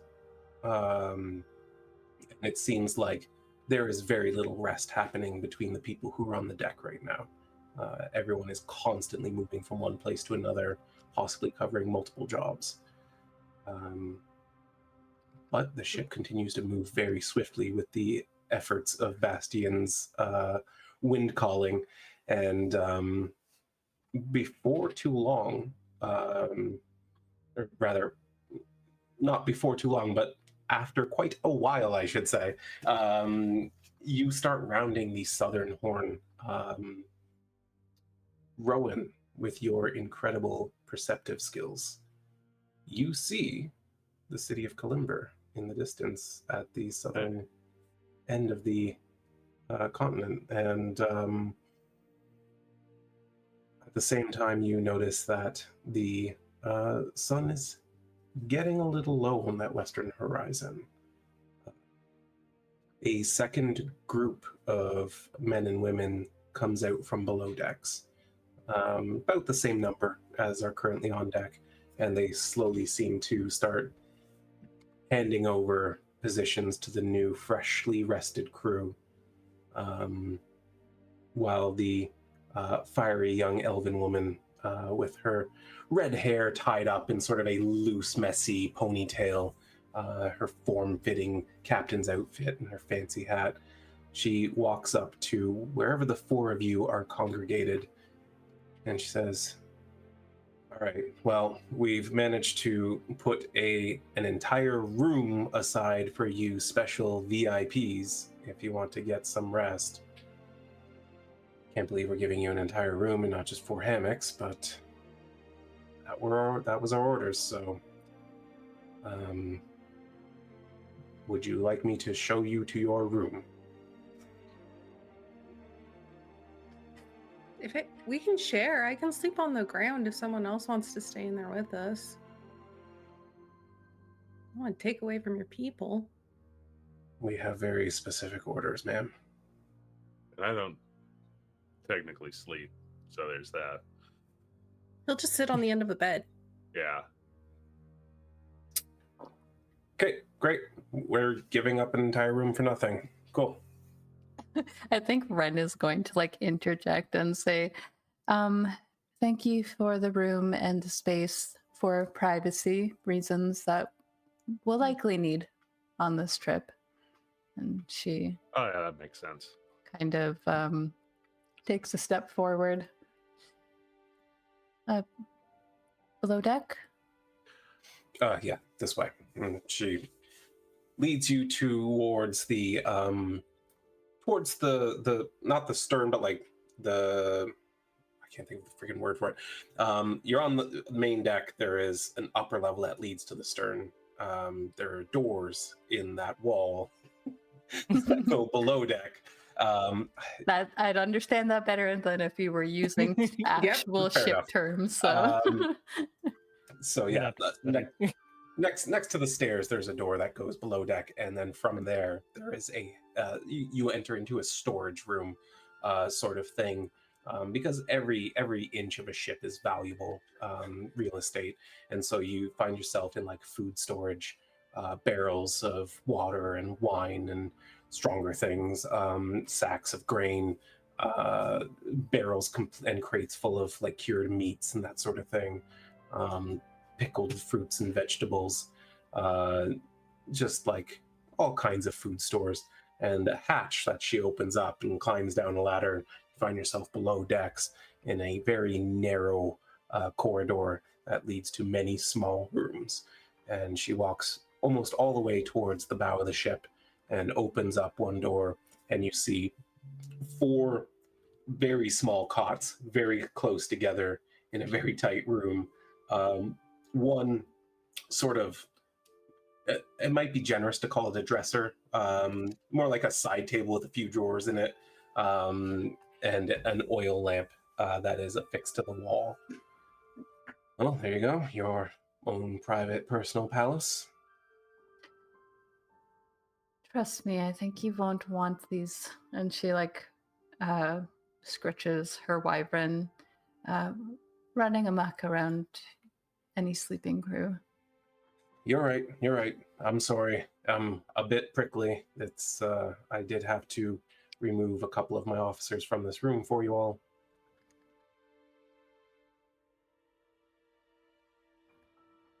Thank them for us. Oh, don't worry. Drindle's doing so much thanking these days. She just smiles at that. Sorry, and thank you for preparing this for us. Yeah, well, anyway, there's food in the mess hall if you need it. If you overeat your share, we will starve you out for the remaining days of the voyage. And again, if you... I don't have a question. Well, it's a question, but I'm trying to Perfect. phrase it not like a question. But just so you're aware, I was on a ship for 6 weeks and I helped my friend that's a sailor. So I noticed you guys were short on people. So if you ever need help, I can carry stuff and hold ropes, and if it helps you guys out. That was a question. You see her face kind of... She kind of narrows her eyes at you as you start talking, and it softens a little bit and goes very flat until she takes a step forward. She sticks her arm out in front of you. She'll put her hand out. Yeah, she grasps you at the forearm and she goes, "Your name?" Real Amberglow of the Phoenix Forge, soon to come to Kine. That's a fucking mouthful. Brielle, I'm Francis, or Captain, preferably Captain. Okay. Thank you for offering. You're I welcome. might take you up on that. It's the least we could do. Yeah, I agree. And she turns and steps through the door and leaves. I asked her a question. She didn't hate me. I think we're on the right track. Seems like a step in the right direction. Mm-hmm. Does everybody that works for Drindle have some sort of prickly personality? Except for, I guess, us. Sorry, I didn't catch what you said because you guys kind of both talked at once. Oh, What? sorry. What did Rowan say? Does everybody who works for Drindle have such a prickly personality? Except for us. Sorry, did I come off as warm when you first met me? You didn't come off as prickly. There, that's I suppose I know how to keep my inside thoughts inside. Wait a second. Grill's just like, wait, is that an attack against me? And Greg, what did you said there? I just said, do people usually hate you, Brielle, when you talk? Oh, no, I don't think so. Maybe. Nah. I don't think that's true. Boys like me. That's a handy skill to have.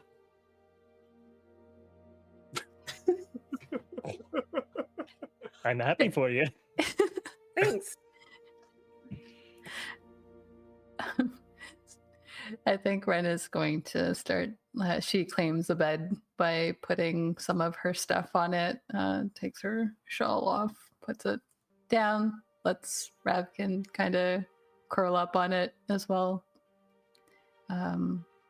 Probably feeds all 3 of the wyverns just to make sure they're docile while they get settled in the room.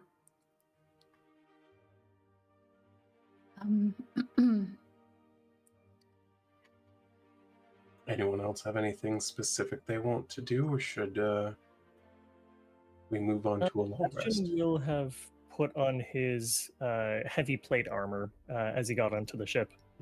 Okay. Takes a little bit of time. Yeah. Well then, Brielle, you can tell right away that this plate armor of his is very finely made and magically enchanted. Ooh. Where'd you get the armor from? Oh, this I found it actually. There was back in my old town when I grew up. There was a ship that wrecked. This guy didn't quite make it, but he floated here in this armor, which I thought was quite strange. Yeah, right. I had the same thought. No, my thought was it's Apparently. weird that you took it off a dead guy. Oh, Oh, my thought was Steve. definitely. Red tilts her head up real. Yeah, no, my thought was definitely the weird part was that the metal floated. Right? Yeah, that's usually you're adventurers, right? Yeah, but you half take of your stuff off of gear dead is guys probably all the from time. dead guys. No, I don't. That's Ren. And then she catches herself from saying, I just cover them up with the dragon head. I'm sorry, where did you get your armor, Brielle? Oh. Off a dead body. Right. Yeah. Okay. So strange. Very weird. I mean, it was weird. It's not weird. Sure. They're no longer using it. Exactly, and neither was he. Rowan, to answer your question, I don't quite know why it floats, but I have found out it only floats if I got knocked unconscious.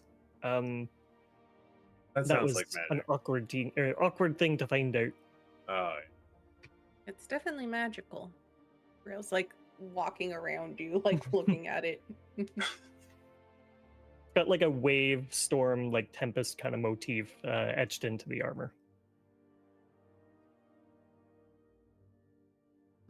You got a big sword too, I noticed. I do, yeah. Had that one for a while.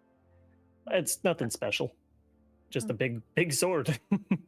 Where'd you get it from? Where You did I don't get mind it me from? asking? Yeah, I'm just looking at the craftsmanship of it. She's judging. Her lips are pursed. I don't think I came up with that one. Shanks, any? It's a sword. I would say it's probably it's functional. It's not ornate. It's meant to be used. Yeah. To Brielle, this looks like a bunch of iron bars welded together. Like, it's not really it's nothing that her father would be proud of. Does that deal Interesting. bludgeoning damage? Yeah, really.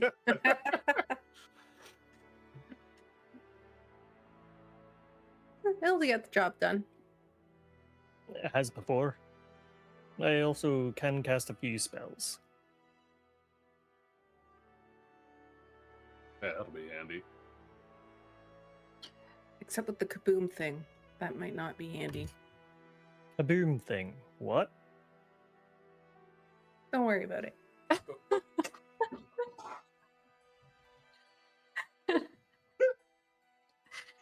Right. Um, And look at the other two. Should I be worried about this? Because an unrelated voyage that we are planning to take in the future. Oh, okay. So not this one. No. No, you're okay. No kaboom here. Damn. Kind of a shame, honestly. Well, I know why Bastion's coming with us.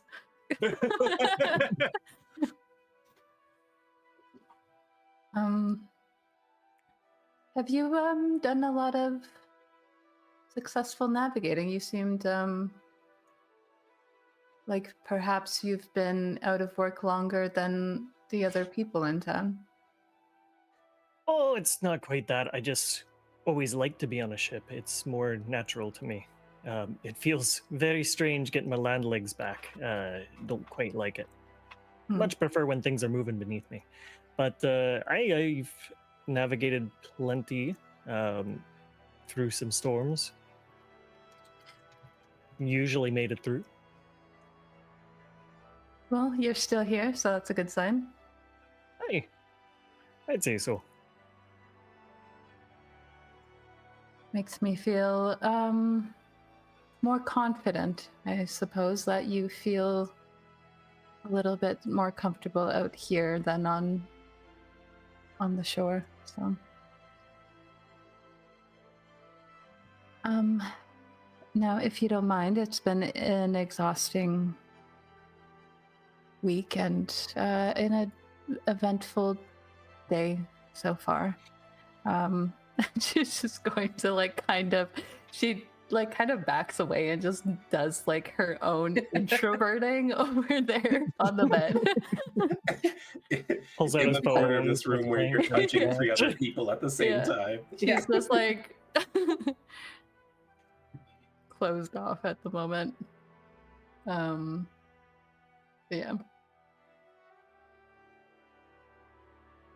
Perfect. So I don't think I'm going to be getting a sea shanty out of her. I'm probably going to go up on the deck and sleep out there if you guys are okay with that. Go for it. I'm not Perfect. stopping you. Just in case they need me. It'll also give you 3 a chance to talk about me behind my back. Before Bastion even leaves, Ren goes like this and lets Ravkin take over one of the beds. Head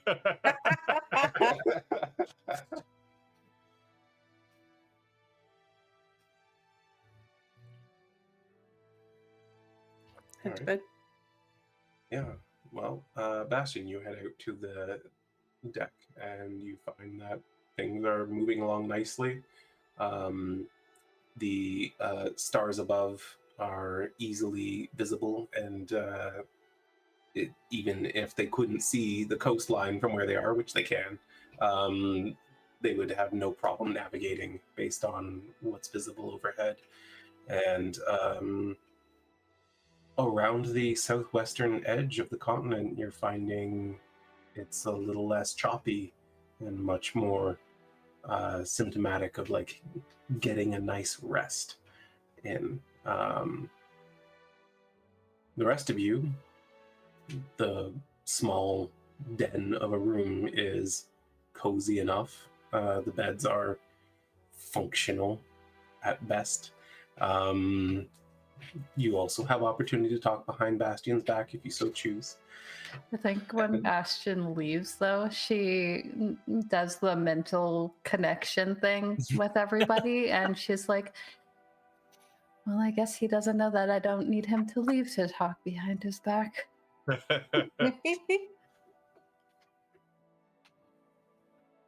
like Should we do him. that all the time now? Is that something you want to do?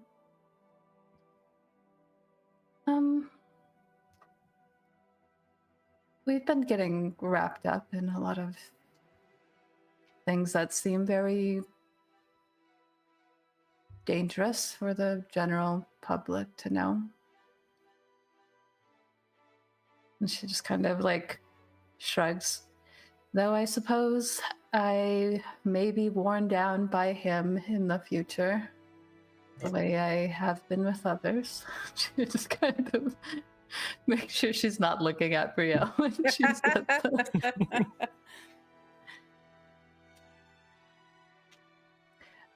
Speaking of, she's going to... Yeah, she closes her eyes and she's thinking about how she wants to phrase this.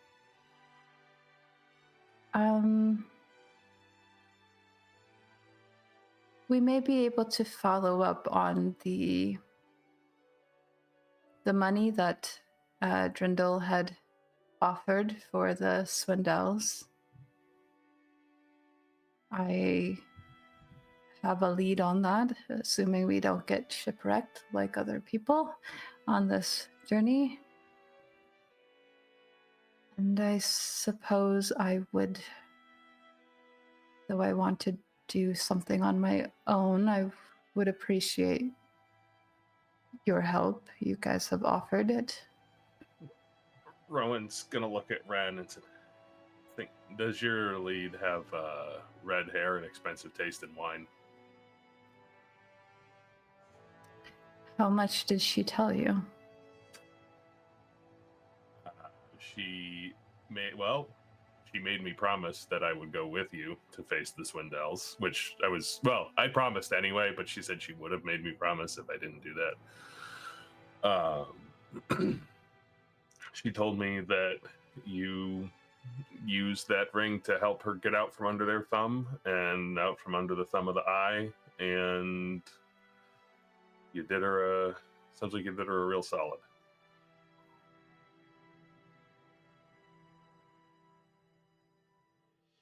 That's all was she being a- told you. Well, she was being a little cagey, so I think there's something she didn't tell me. She also Right. implied something about, you know what,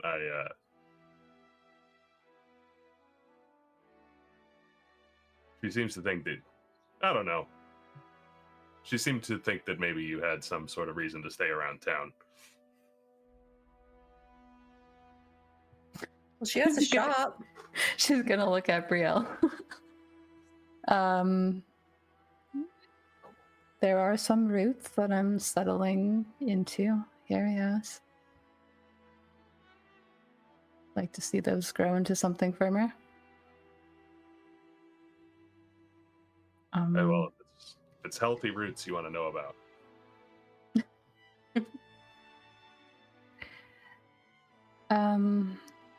Right. So there is something else, though. I'm picking that up.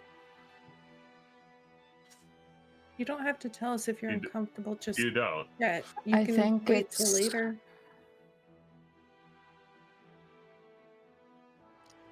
It's not just my information to keep, I suppose. If she's told you all of that, I would hate to not tell you that the Swindells have been keeping tabs on us very closely. Oh, yeah, she did mention that as well. Did she tell you how? Through her.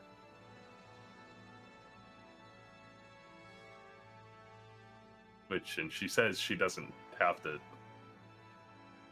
update on us anymore, and you believe her? I witnessed that she doesn't. Oh, hey, great. But she is the one who has been telling them about us.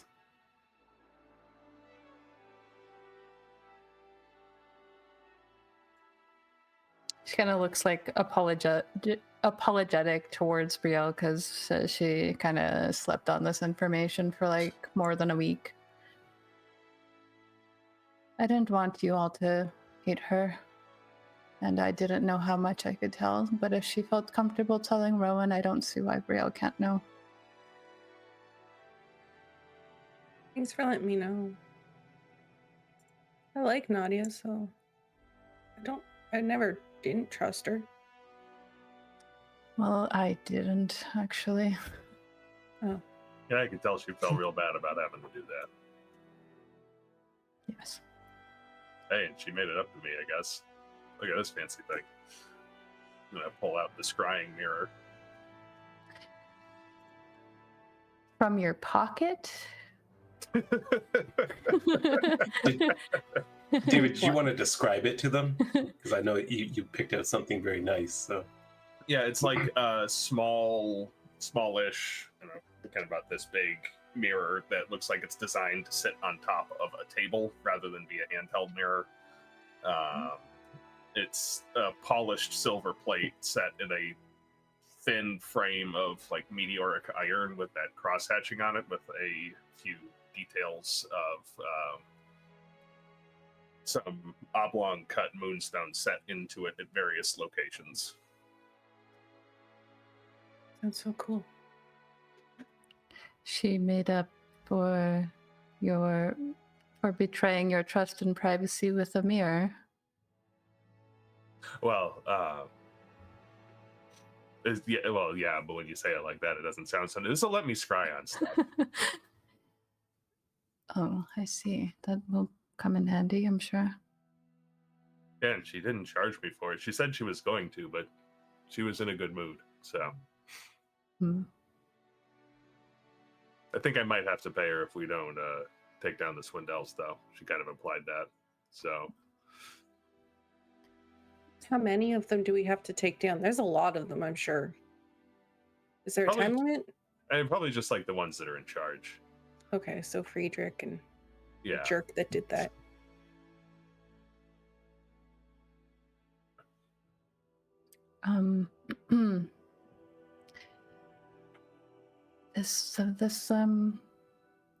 This Bastion, she does switch it over to like a gossipy This sort of guy.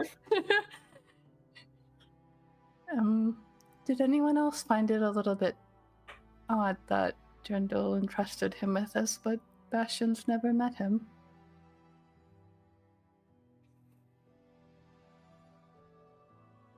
Is he that notable, do you think? He seems to know what he's doing. I suppose I don't keep up to date on seafaring legends lately.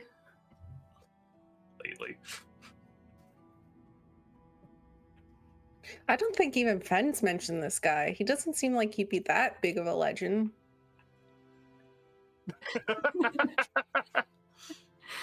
But, like, I think he knows what he's doing. He does seem so.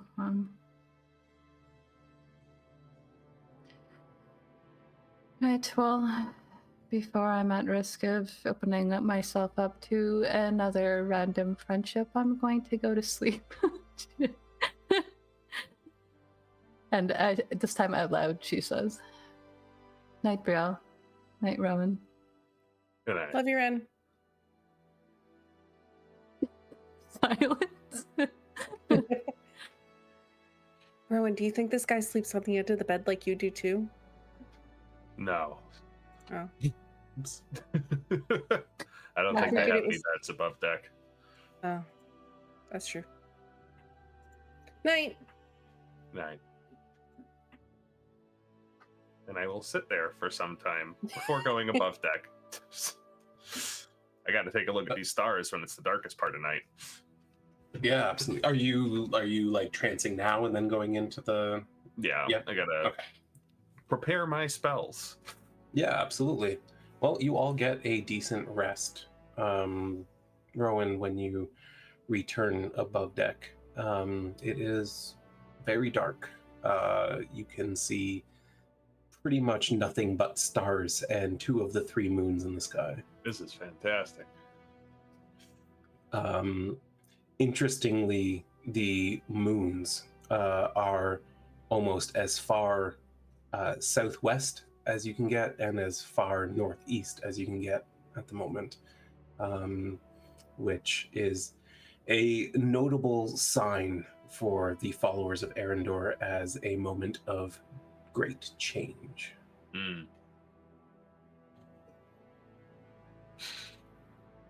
Well, we knew that was coming. Guess it's official now.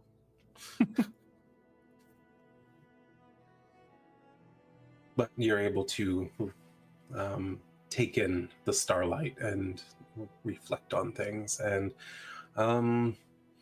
you do note that like one, you know the stars very well. You know that like the ship is now moving in a more northwestern trajectory, and something about it feels comforting to you. However, as morning draws a little bit nearer, you do notice that directly ahead of the ship, you see many of the stars blotted out from the sky.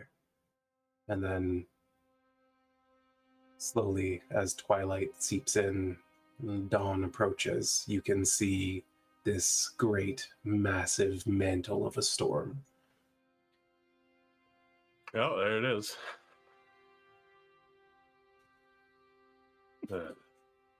Just to You double know, check. bro. Just to double check, I'm gonna cast Druidcraft to use its predict the weather setting, and it immediately like bursts into a tiny thundercloud. And like, okay, yeah, I thought so. Yeah, and you can see that not only is the ship drawing near to it, but it's drawing near to you in a very slow but steady southern trajectory. Though that might give you some hope of we'll pass through it, you can see no end to this cloud mantle. It is unbelievably massive, and shortly after that, the rest of you wake. Rowan, you also do notice that the people who are currently manning the ship are neither the first crew you saw or the second, but the third shift. Figure you're so perceptive, I may as well just tell you outright.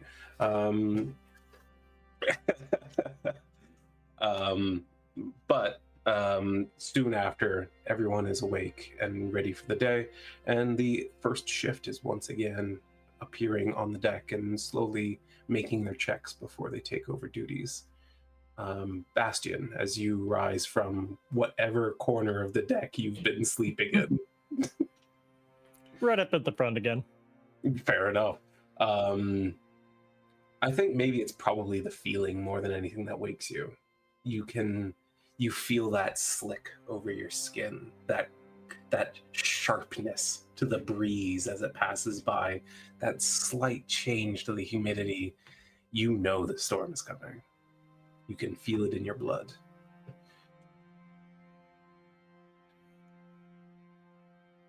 He wakes up and he is immediately almost hyper. It's like he's had like 5 cups of coffee. He's like, all right, we got a storm coming. This ought to be fun. Not long after that thought, Frances returns to the deck, and you can hear her barking orders like she has not done since you arrived on her ship. You hear at one point, I'm going, and she goes, go faster. Do you see what's in front of us? Move. And ropes are being doubled up on. The mast is being like reinforced with cord being wrapped around it. The sails are being sort of half reeled in to prevent the wind from tearing them apart. And there are now 3 men standing at the helm, holding it, kind of looking nervously ahead. She approaches Bastion. All right, well, they said you would get us through this, so what do we have to do? Sure. First off, you probably don't need 3 of them holding that thing. Have you ever been in a storm this harsh? Have you ever been on a ship with me? This will be a pleasure cruise. Don't worry about it. I hate it when he gets the arrogant ones. Tell me what we need to do. Oh, all right. Well, you're not going to like it. Keep the sails full. Are you okay? All right. Is this a joke? Nope, Like, absolutely did we do not. something to piss him off? Are you here to get us killed? I guess you'll just have to trust me. If we fully... Then we're dead. And I am too. Full sail, she calls out, and there's a moment where everyone's looking at her in disbelief. Even the first mate is standing there. His shirt's somehow smaller than the day before.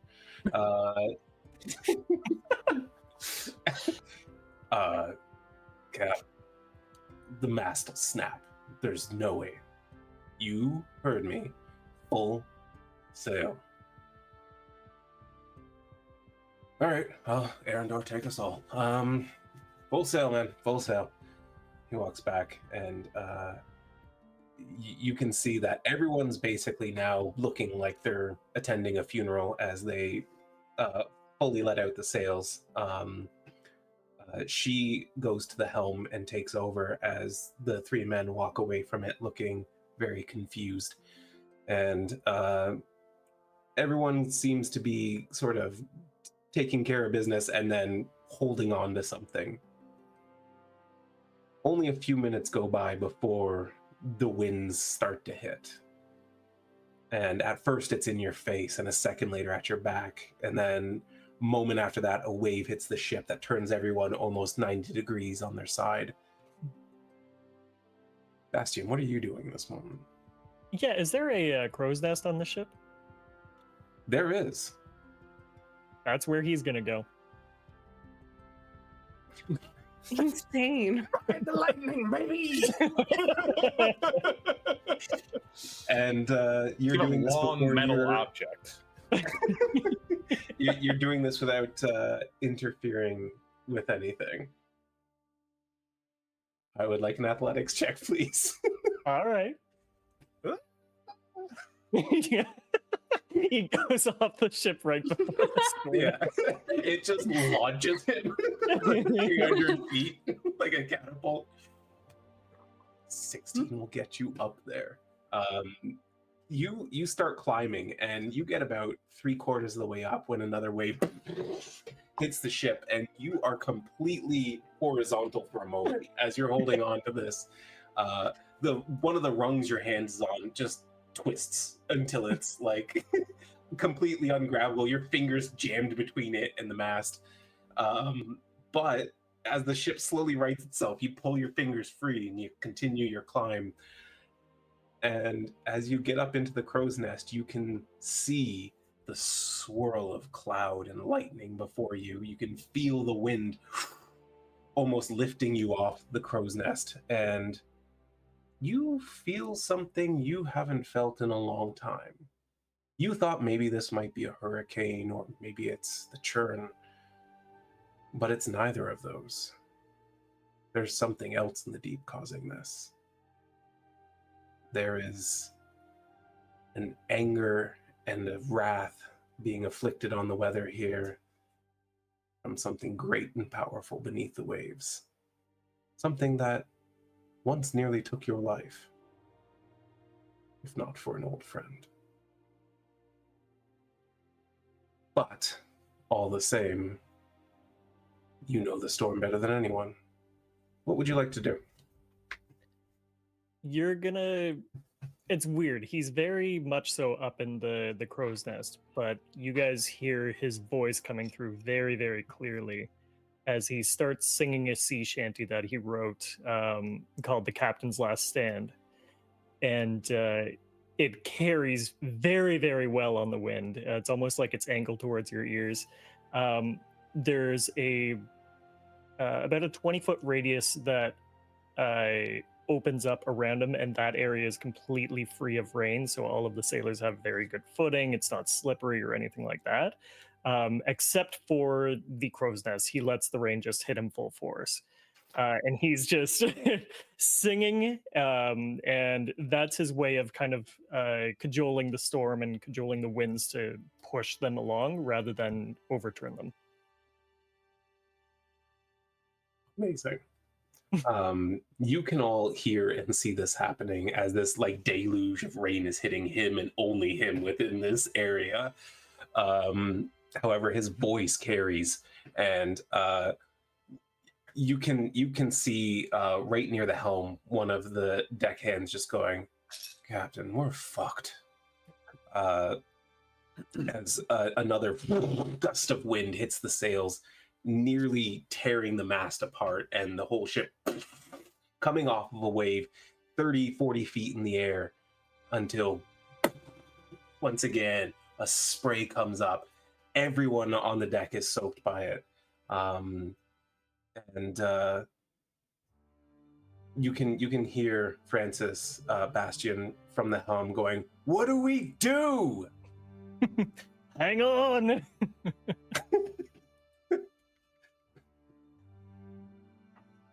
Are you, at this point, controlling the weather?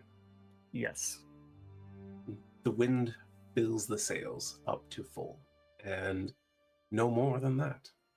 And the constant sweeping of directions of wind subsides, as now there is this weird calm, as though the storm is not only working its wrath around you, but seems to be accommodating you. It seems to swirl apart around the ship and then comes up behind it to push even harder. From the mast, and actually, you know what? Everyone can make a perception check. Rowan, your passive will be enough, but by all means, make one anyway. Could be higher. It could be higher. It's not seen nothing, unfortunately. Me as well? Yes, please. Okay.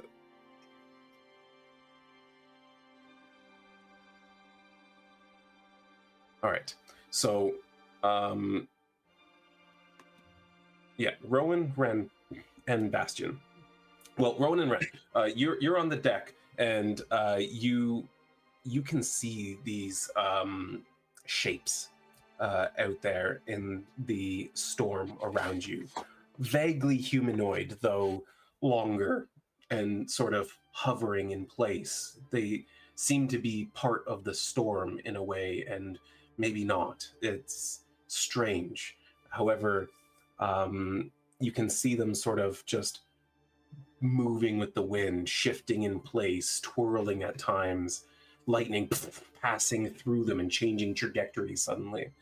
The rain sort of bubbling around them in moments, and waves as they crash up just come up and split and go around them. Bastion, from the crow's nest, you not only see these vague shapes within the storm, but high above in the cloud, dozens of them sort of watching the storm unfurl below them, enjoying it, reveling in the reckless chaos of nature. But they don't seem to draw near.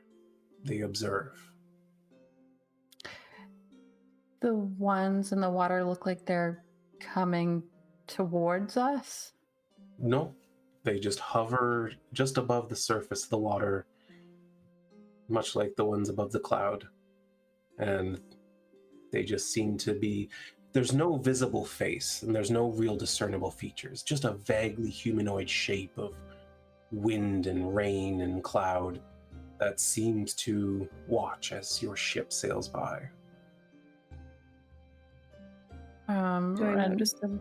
Oh, sorry, go. Ren is actually just going to like nudge Brielle, and she's going to point out over the water, like in their direction. And she's going to call out, like to anyone in the immediate area. I know people are busy, so she doesn't want to distract people too much, but she does say, "There's something out in the water." Brielle, with Ren pointing him out, you can make out the same shapes she can see, especially as a flash of lightning strikes the water. You can see the backlit creatures, like a silhouette of this vaguely humanoid shape hovering just above the sea. Rail's probably gonna go to like a railing so she has something to hold on to in case it gets rough again. And she's just gonna kind of look out there and just be like, Tarvos, is this the storm you told me about?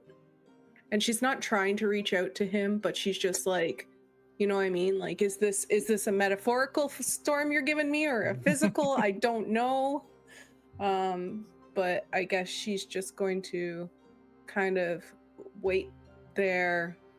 Does the mass seem to be taking much impact now that the weather's being controlled? Like, is that a concern still?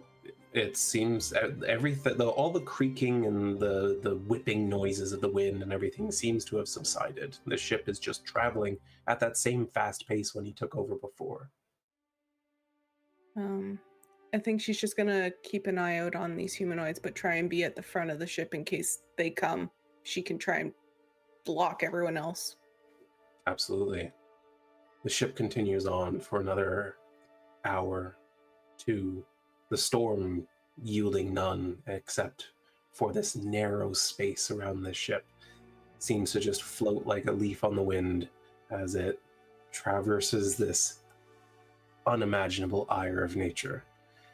And yet, as you make your way through, you start seeing debris floating in the water around you. Wooden boards and planks, barrels floating by. You notice a sizable piece of a hull drift by, banded with iron.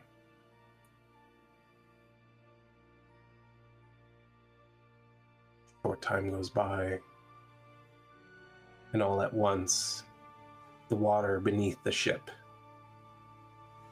feels like dry land as the ship grinds to a halt. nothing but open ocean around you for miles. Captain, I think we hit a sandbar. No, that's not what it is. You can see her leading off the railing at the stern, and as she looks over, she goes, "Yeah, we're in trouble." Can I go look over and see what what we hit? Yeah, let's get some perception checks again. Oh boy, I'm great at those. Same though.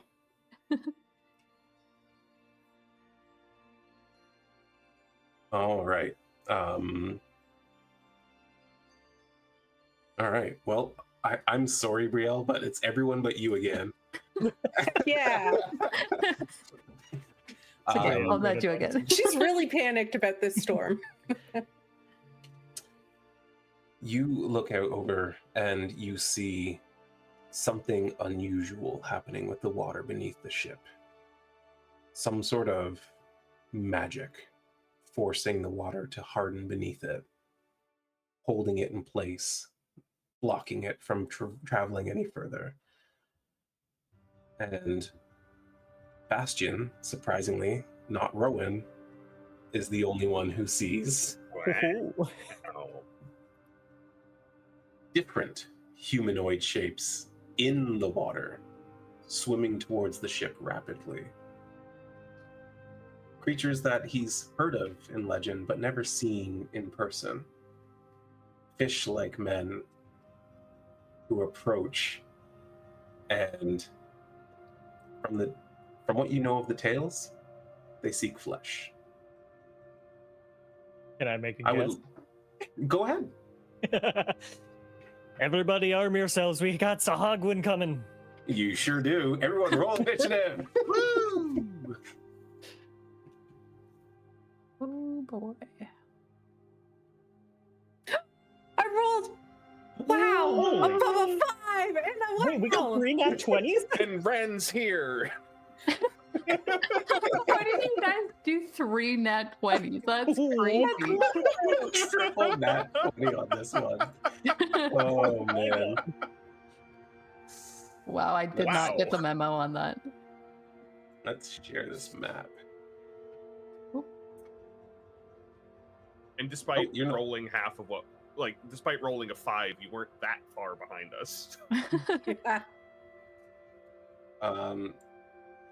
I was going to say, I forgot to, that for the sake of argument, your wyverns are below deck. The winds were too much for them to bear. I like that argument. Yeah, I like that. If they extended their wings even a little bit, they would have found themselves carried off in the storm. I accidentally made it Ren's turn too.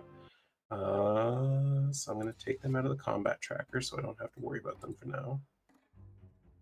Of course, that means other. We can finish this up in 15 minutes, right? Easy peasy. Fine. Well, Totally. I did send a message saying this is likely to go late. Okay. So, And I'm just realizing that I did not reply to that. correct. I didn't get any protests, so we're doing it. I don't care.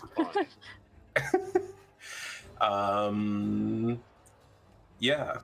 Let me go ahead and reveal things. Shall I? I think that sounds good.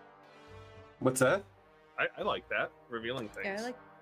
Oh, that's a lot. Oh, That's a lot of reveals. things. Can you Heck yeah. reveal less of that? And Sure, I can hide some of them so you don't know what they're doing. I got my goggles on. And we're starting with Rowan. As you look out, as Bastion calls out the warning that Sahuagin are attacking, you look overboard and you see a number of them approaching quickly the side of the ship, including what looks to be some sort of monstrously sized one off the north and another large one off the south that seems to be pushing the others faster and harder towards your ship. What would you like to do? I would like to be surprised by the fact that I'm going first. I don't know if this has ever happened before. I don't believe so. I will need 1 moment to read a couple of spell options.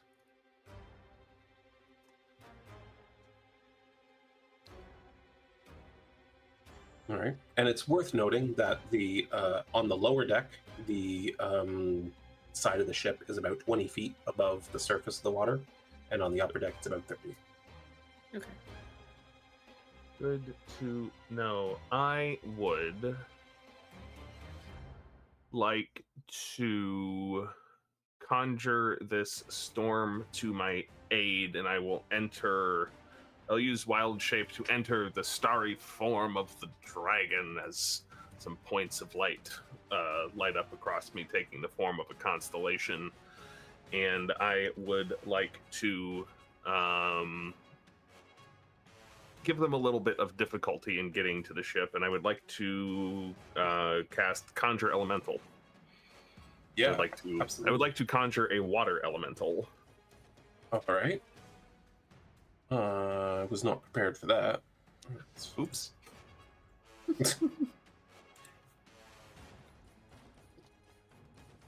Is it just a standard water elemental? A regular water elemental.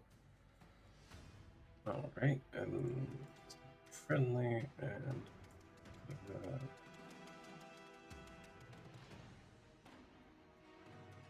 where would you like it to be conjured to? I would like it to be conjured like halfway between me and unidentified number 1 in a straight line. Kind of like right in front of identified number 11. Perfect. It's my action, my bonus action. I'm not gonna move, I don't think. Friendly to you. It says it has its own turn, so we can get to that when it gets to it. Okay. Cool. That's your whole turn? Yeah, it probably doesn't look like I did anything. Other than start glowing. Fair enough. Brielle. I also am not used to going this soon, so we're gonna run down 30 feet to try and get to the side of the ship, a little closer to them, and then I'm going to take my javelin and I'm going to attempt to hit unidentified number 1 because 20 feet down and 35 out should be okay. Yes, that should be fine. Okay. That hits. So 9 damage. And then second attack, because all of a sudden the javelin will come back to her hand. And then that'll miss. All right, 1 second.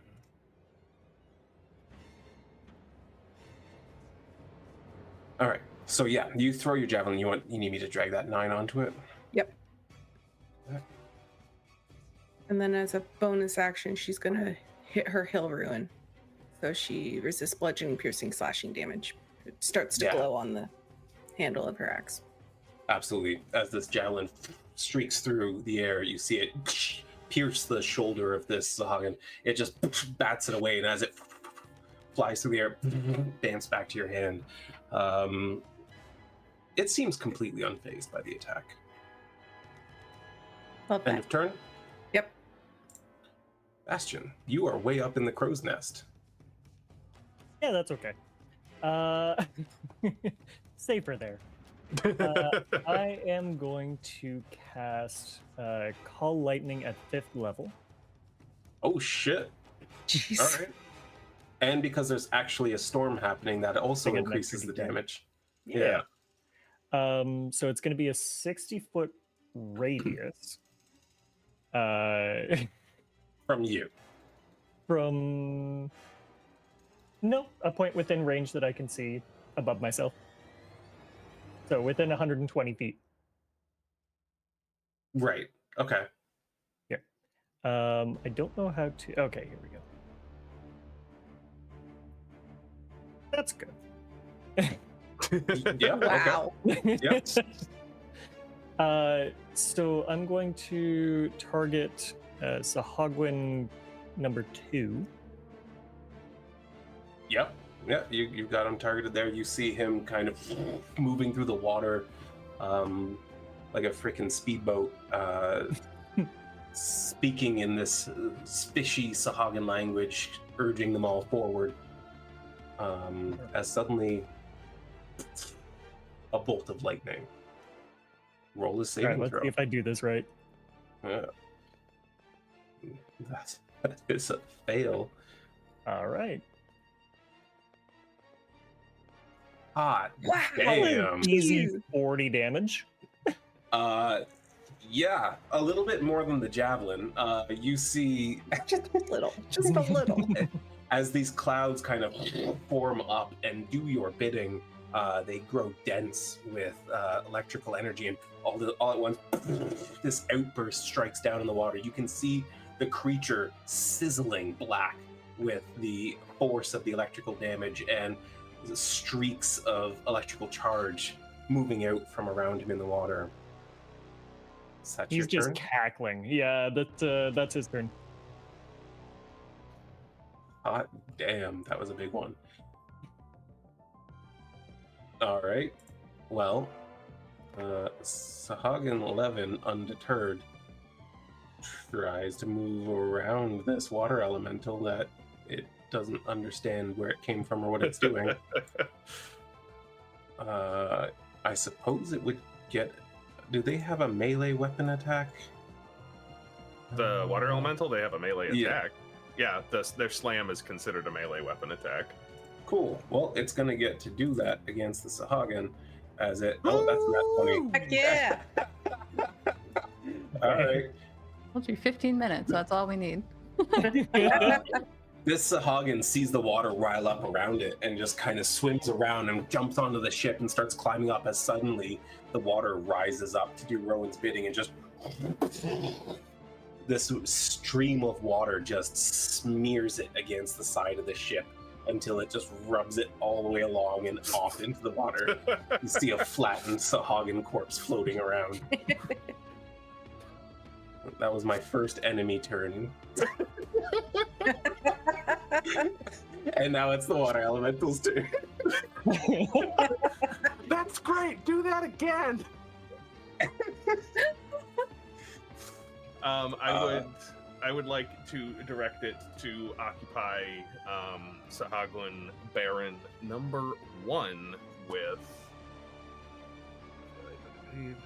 No, I'm just gonna have it make a multi-attack. 2 slams.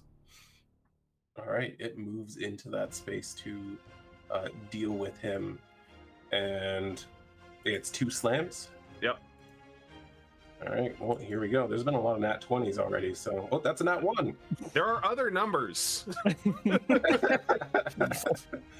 And there's a 17, so that's a 24 to hit, and you see it one stream whips out at it, you see it kind of batter it aside, and then another one comes in the side of the head, and it roughs him up a little bit, but he doesn't seem deterred. It's just, between this and the javelin, this thing is ready to fight. This one, however, on the south end, that just got struck by a massive bolt of lightning. You can see it kind of shaking a little bit. And as it says that, you don't really see what happens as a result. None of the men in front of it seem to change their trajectory at all. Everything seems to continue on as it goes. It's got a swim speed of 50, which will get it there, and it's just going to move right through space and climb up onto the ship. Yeah, you just see this massive Sahuagin. The whole ship kind of tilts a little bit as it collides with the hull, and it just up the side of the ship, leaping over the banister. You can see it. It does have a ranged attack. Let's throw that.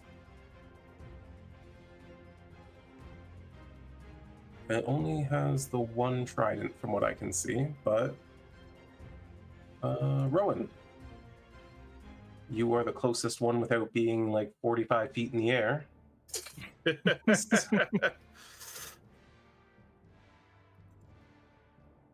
It chucks its trident at you. However, with its telegraphing its threat with its roar and its the way it climbs up, you are able to turn and see this attack coming long before it hits you, and you get your shield up in between you and it, and thunk, this massive trident just embeds itself in the wood.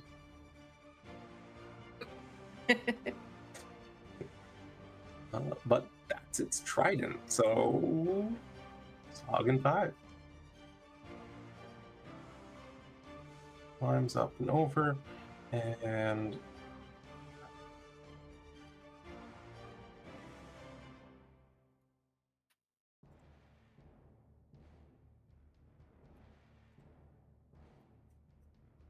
I also only see one spear for them. Move in a little bit, and at this point you can see that the crew for the ship have all kind of like moved into the doorways and like kind of defending themselves with like makeshift swords and like crude clubs and that sort of thing. And France is just like, oh, for goodness sake, man, really? But the Sahuagin doesn't seem to pay any attention to them, rather paying attention to the powerful people on the surface of the ship. Throws his spear also at Rowan because it's just the only person who it can do so. It's going to be disadvantaged, and the spear flies way overhead and bloop, into the water behind you.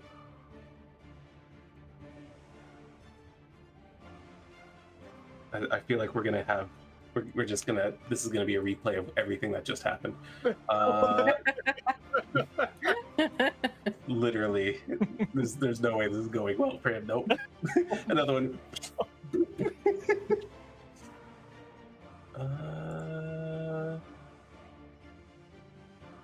This one doesn't even quite make it over the banister.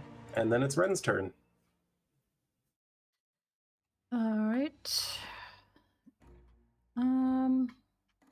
Ren is going to, let's see, can she make it all the way there? If she goes there, that one right there it's climbing over the banister at the moment. Yes, yeah, it is. It's like halfway over. Okay. And just also to be clear, this conjured like call lightning, it's not making the whole area unsafe for her to traverse at the moment. Okay. No, it's a storm overhead. Like the clouds all got really super dense and thunderous above you. Alrighty then. She's gonna yell out, "That's quite a trick, Bastion!" She runs down, focusing on trying to get these people, these creatures, like off the ship as quickly as possible. And she's also just like, if you can't fight, stay out of the way. And she's going to go for the Sahuagin for with her psychic blade, and I'm going to I'm focused on getting this done quickly, so I'm gonna use my inspiration to give myself advantage for sneak attack. Yep, absolutely. Okay. Then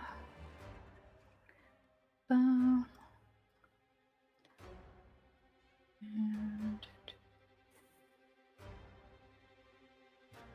if I could just hit. Wait, oh, I did hit. You did hit. Why rolled so Yay. poorly You and I rolled hit? so bad. 3, That's you hit. amazing.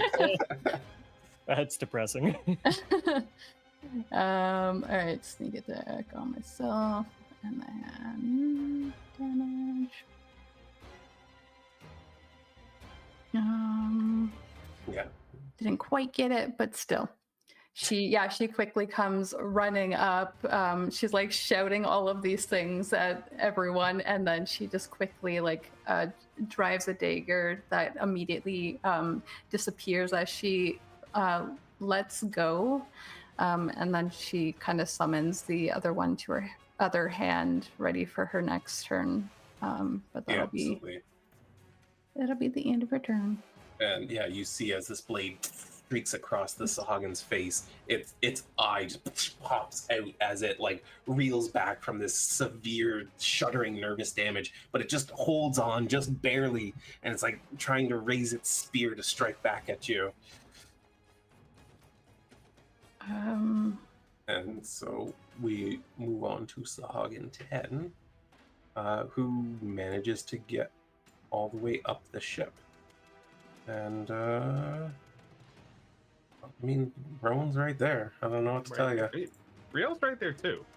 I know, but you're already within melee. It has to move to get to melee with her. Yeah. No, it's totally fair.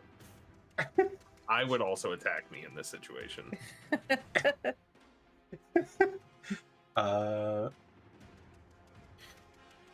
Okay. It climbs over and strikes at you with its spear, bonking it off your shield, and then immediately following it up by leaping forward and biting at you and getting nothing but your... Would you wear armor? Yeah, it's mostly made out of wood. Wood. Just gets a mouthful of wood. As it bites into this hard, long... in its teeth. And is incapable of getting any further into here. Rowan, at this moment, you hear something in the wind. It doesn't really make sense to you, but it sounds like new windy, watery sounds. Bastion, I would like a perception check from you, please. Okie dokie.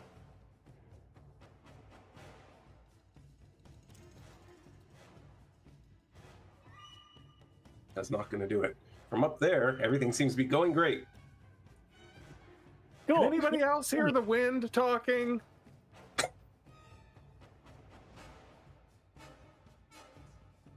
However, I hear the wind. simultaneously, what is the range on that? Earth. Brielle. That's A me. moment after Rowan says something about the wind, suddenly this spiritual trident appears next to you and strikes out at you very suddenly. That is going to be a hit as this forceful spirit trident just jabs its way into your back. You can't see from where it came, but it does seem to be in your space and like sort of readying itself to strike again.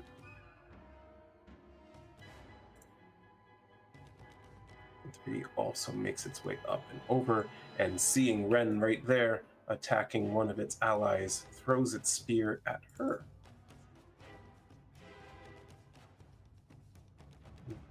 Yeah, Ren just, as this spear thunk into the stairs behind her.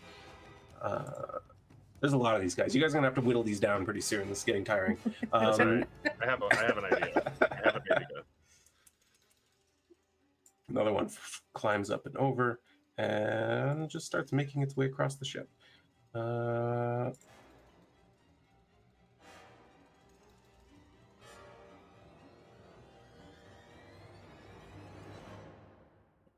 Yeah, another one. Now to the south, Rowan, you're hearing that same sort of weird elemental effect happening to the south end of the ship. And Bastion, I'm gonna give you another chance. Make another perception check. Okie dokie.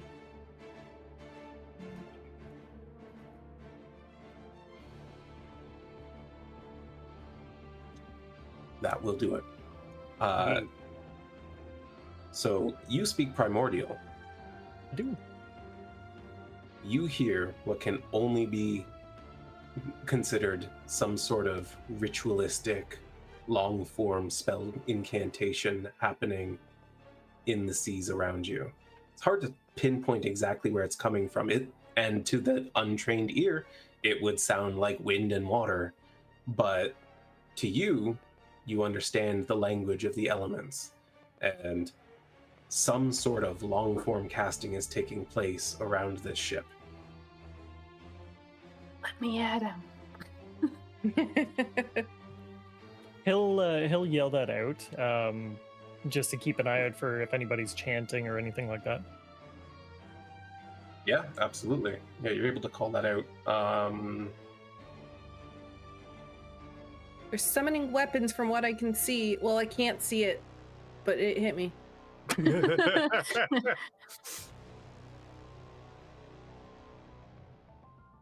Is there swim speed 40 feet? And so that. There we go. All right. As Riel says that, Ren, a spiritual trident appears next to you and suddenly strikes out towards you. Once again, you're just too fast for whatever these guys have. Oh, hey, Pip. Yes, we are in battle. You're right on time. And it is unable to strike you. However, much like Brielle, it's like unclear where it came from. This one is also going to climb up and dash across the ship because they're just too slow to do much else. And I just banged on my wall. This one will get up and over and attack Ren with its spear in hand, whoosh, lunging out at her as it leaps over the banister. Do you want to uncanny dodge? It's just one of like the smaller guys. Yep, striking at you with a spear. Sure.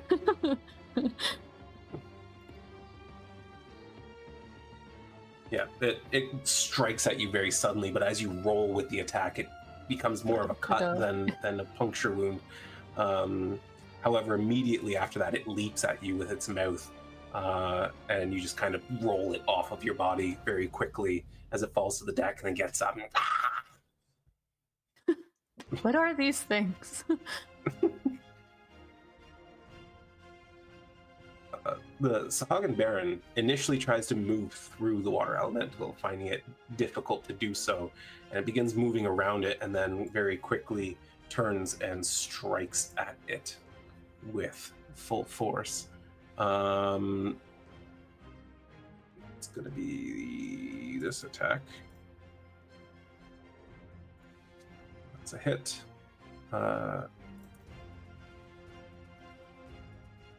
And then a second one, just plunging its trident over and over again into this water. You can see its form struggling to hold shape as he continues to just jab away at it repeatedly. It is taking half damage from all these, just for the record. I can see that. But all the same, despite his best efforts, he's unable to completely break this thing's form. And it seems to consider moving away from it for a moment, and then just decides to continue to face it. Then, further to the south now, some more chanting draws near, and as they seem to close in a little bit, the three voices of water and wind seem to unite. Bastion, you feel something deep in the water approaching. Something unfathomable and undefeatable.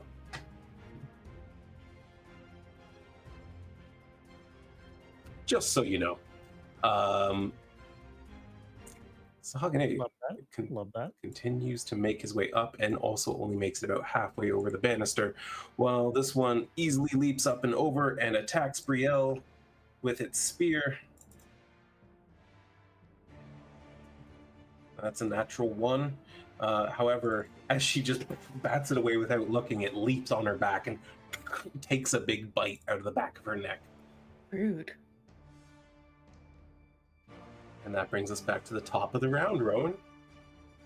Yeah, with all these dudes scrambling up onto the deck, Rowan whips around and all this energy condenses around his hands, and this burst of incredibly cold energy spews forth as he casts Cone of Cold, catching all of these people in the 60-foot cone. So Yeah, good. you've got all 6 of those and the Baron. So that's a big move right there. That's a big play. How about this guy in the water? No, unfortunately they'd have cover from that. But you do have that Sahuagin 3, which it doesn't look like you targeted yet. Oh yeah, There you go. thanks. No problem. It's a lot of dice.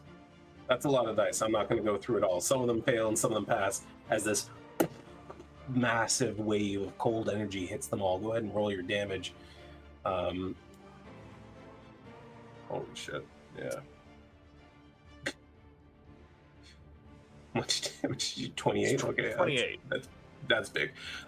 As, yes, you absolutely destroy 4 of these Sahuagin are completely, immediately just succumb to the cold, their bodies cracking and shattering as they fall to the deck.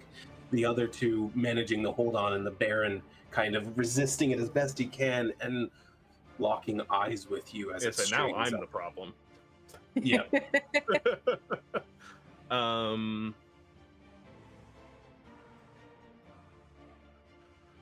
That was my action. I think bonus action.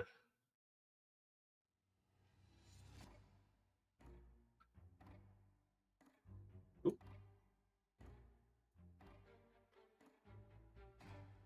Bonus action, I'm going to phase step up here. Absolutely. You disappear in a I think cloud that of leaves. I'll run around to. Is anybody at the helm? Yes. Francis is currently at the helm. Okay, then I will not get immediately to the helm, and I'm stuck in the wall. Yeah, I got. Do you want to go somewhere else then, or you? Yeah, I'll just go over here a little bit. Okay. Yeah. Fair enough. Just put a little room. That's gonna be my turn. Nice, Brielle.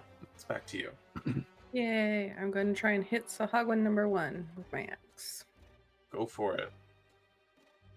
Oh yeah. Boop. So 11. Oh, sorry, I forgot to unselect him. So just do the 11. I'll do it on my next turn for the All right. Works for savage me. attacker. Yeah. Yeah, you wind up with your axe and bury it into his chest a little bit, and as you pull it back, you find another opening, and 15. To number 1 there, which I think puts him over. Where did he go? It's an unidentified one. Where is Sahuagin? There he is. Yes, he is very much Bottom. over. Yeah, as you bury your axe into him a second time, his body almost comes apart halfway down, as it just falls dead to the deck unceremoniously. You hear the one behind you who was previously stabbing at Rowan go. I'm going to then move over here, and we're going to action surge, and we're going to try and hit this guy. Yeah, go for it. Did I C10? Yes. It's a hit. 11. Yeah, another axe buried into his hip, and you see him, and he's like now clamoring for the railing, trying to get over.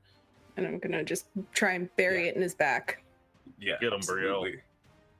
That's a hit. Bury it in his back.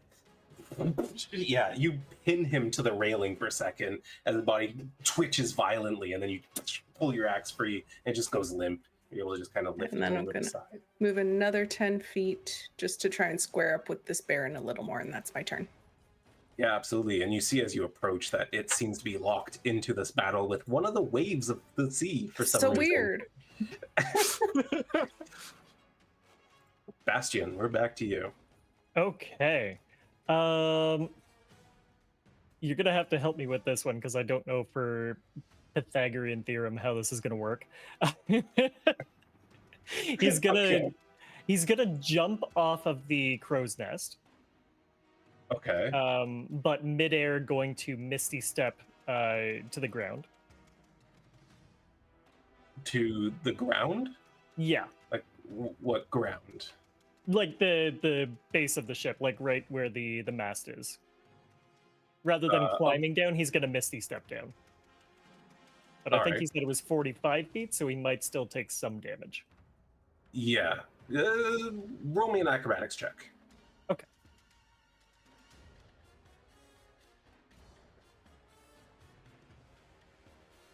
Oh, that seems pretty fucking good. I'll say, yeah. It's a bit of a heavy impact, but as you hit the ground, you kind of crumple and roll, and you're able to get up and, without absorbing any of the damage, having lost 30 feet of that drop to Misty Step. What would you like to do from there? Perfect. I would love to move right about here. Okay. And then I'm going to use my cast of Call Lightning, because Misty Step was my bonus action. Now I will be doing the action for Call Lightning. Absolutely. All right, and it's going to target Mr. Unidentified number 3 over here. Yes. Technically, it's Mrs. Unidentified number 3, but Mrs. Oh, absolutely. my apologies. I'm so sorry. So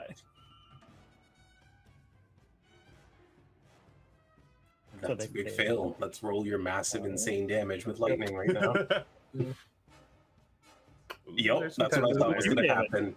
All You see right. this massive bolt hit the water, and this fish creature just immediately flash fried from the inside out as lightning just streaks out across the ocean surface around her. Something pulses in the water below you. You can feel for a moment the chaotic energy of that chant disrupted, but the two voices begin to slowly rev up again, maintaining it as best they can. Is that the full turn? No, not quite. He's also, because he was within range for these two guys, going to use Heart of the Storm Absolutely. and do a little bit of a boom for some thunder damage around as well. Absolutely, yeah. As that They will happens, each take 4 damage. thunder bursts out from Bastion himself instead of the lightning bolt, and the Sahuagin around him just reel back a little bit from the burst. Fantastic action economy, I must say. Yeah, Yeah, he'll that- use his greatsword, and that's his turn. fantastic turn. The water elemental. Rowan, any commands to it? Yes, it is going to take the opportunity attack from the Sahuagin Baron and go towards that thing, what is chanting in the water. Absolutely. All right. And I would like it to enter its space and try and use the whelm ability. Cool. All right. Where is Baron 1? There it is. Trident attack. That's going to be a miss. As it moves through the water, its form indecipherable from the water around it. The Sahuagin Baron can't seem to find purchase against it. However, it does find itself right up in this other Sahuagin's face, and the whelm ability. So that's a strength saving throw. If they fail, they are grappled and restrained. Yep. And take bludgeoning damage. Right? Yep. Cool. All right. Well then, let's see how this plays out. That's a definite fail. As the water riles up around her and takes control of her body, she's spinning now in place, taking bludgeoning damage, getting grappled, getting restrained, and let's. What? That's insane. Elementals That are is no nuts. joke. Yeah, that's nuts, man. I'm glad you guys decided not to fight the elementals that were around the ship or there. Me too. There's 10,000 of them. Fire broadside. She does, however, maintain concentration on her incantation. Good for her. Yeah, you know, she's a strong, Good for independent lady. Doesn't need to Love lose that for her. concentration. Been waiting Bastion. for Shanks to give me a spellcaster to fight, and he puts him in the water. Bastard. You There's can breathe 3 it. of them. Go I for it. Jump in. I need to swim though. Well, You can throw. I guess your ability only kicks in melee. Yeah. No. Well, Bastion, you are in melee with the Sahuagin Baron. Sure am. He's gonna attack you multiple times. That's a miss. Wait, I have advantage, right? It's fine. I'll use it on the next one. I would like to use shield. Oh shit. Okay. Well, let me subtract Sorry. that damage from you. I should have probably No, been. that was me. I was fast on the draw. Yeah, absolutely. As it strikes out at you once, you move aside, and then it brings its trident back against you unexpectedly. Your last ditch effort, you bring up the shield, and it blonks off of it. You've cast it now? Okay, so then Just the do it, third yep. attack is a nat 20. Dang. Is he within 60 feet of me? Oh. it is. I would like to He use my is. bullshit die. Please re-roll that d20. Hell yeah. Okay, That's my reaction. Let me re-roll that d20. That's a miss, so I'm going to subtract more damage from you. He's just so excited. What's this look like, Brielle, as you do that? Brielle, it's probably just like light comes from her, like she's turned around, and then it's just like a blinding flash of light in front of whatever's trying to hit it, and it just like Absolutely. sears your eyes a little. looking Yeah, at so too as he close. brings his backhand trident swing against you, banks off your magic shield, but he sizes you up and comes down with 2 hands and goes to slam it into you at the very last second. This light radiating from Brielle, it loses focus and jams his trident into the deck, and he just looks up at you like, end of turn. Fuck, you guys are awesome. Fuck you guys, comma. Awesome. Awesome. This one wraps around the others and closes in to attack also Bastion, who is bringing lightning down like crazy. It's a miss. He will, however, leap at you immediately with its mouth and just like hitting your shield, just like sliding down it. Ankle biters, man. Ren, as this thing finally like slunks its half-dead body over the banister, hits the ground, slowly brings itself back up to its feet, brings up its spear with 2 hands, and swings at you with everything he has. That is going to be... Oh, I didn't target you, but 21's a hit, right? Yeah, that does hit. Yeah. I'll uncanny dodge that. Why not? Yeah, I absolutely. can. Uncanny the dodge.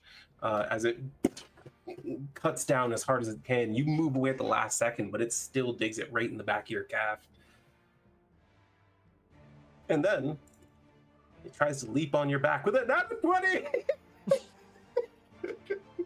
I only Any get one bullshit? bullshit die. I only get one per round. It's a reaction. It's fine. It'll be fine. It gets on your back and just chomps deep into your neck. All these needle-like teeth right in there. You can feel blood just warming your whole body all the way down. And it's your turn. Yeah, she does not like that.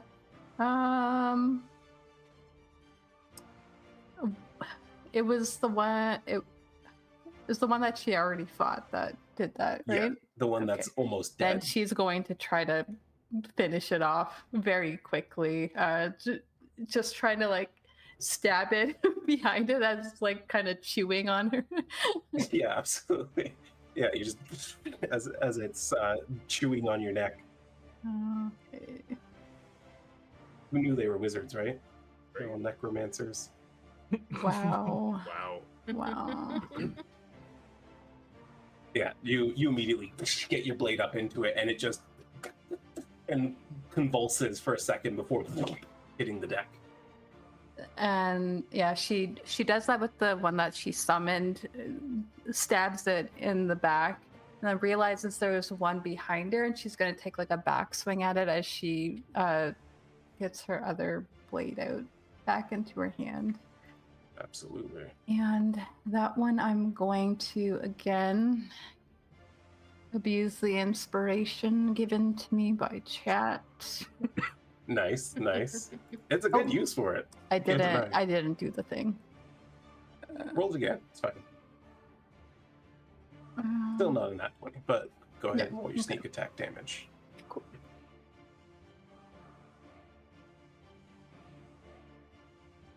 Yep. Yeah, your new blade flashes out, and you get right up in under the neck, and you can see just the point of the psychic blade appearing above its head as it writhes in the air and then falls back like the other one. Cool. 2 strikes, 2 kills. All right, I'm gonna move up and flank then with Bastion on this one right here. Yeah, And that'll be the absolutely. end of my turn. Cool.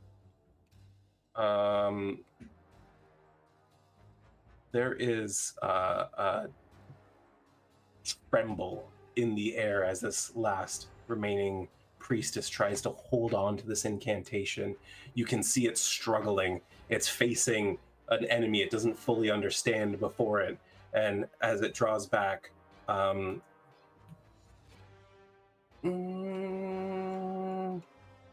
you're pretty far from there. But you're the only one who understands Primordial. I'm going to give you a shot. Okay. Perception check on a 20 or higher. You're going to hear what she's calling out. Okay. Can I use inspiration? Yes. Okay. Do I click the thing? So at the very bottom where it says advantage, you just click that button. It says ADV. Okay, gotcha. Yeah, and then you can roll your perception check as normal. And you can roll it out front because I've even told you the DC. Oh, this dice went crazy. That is unfortunately not a 20. You do hear, between the fighting and the storm and the wind and everything, you hear it calling out in Primordial, but you can't quite make out the words as it then redoubles its vigor and tries to maintain this desperate chant. And you can feel the water beneath you kind of stir a little bit as something massive takes movement once again. However, with that said, all that you can see of her actions is once again this spiritual trident attacks Brielle. Oh, why was that? Why was that disadvantage? Because she's Is it grappled melee and with restrained. Oh, that's right. Yeah. That's right. That shouldn't affect spiritual weapon, but I don't That's a think weird so, one. but it is a melee attack, but not the way. it's not that her it is. making a melee Yeah. attack. It's Yeah. It's fine. I'm not going to worry about it. It's a miss.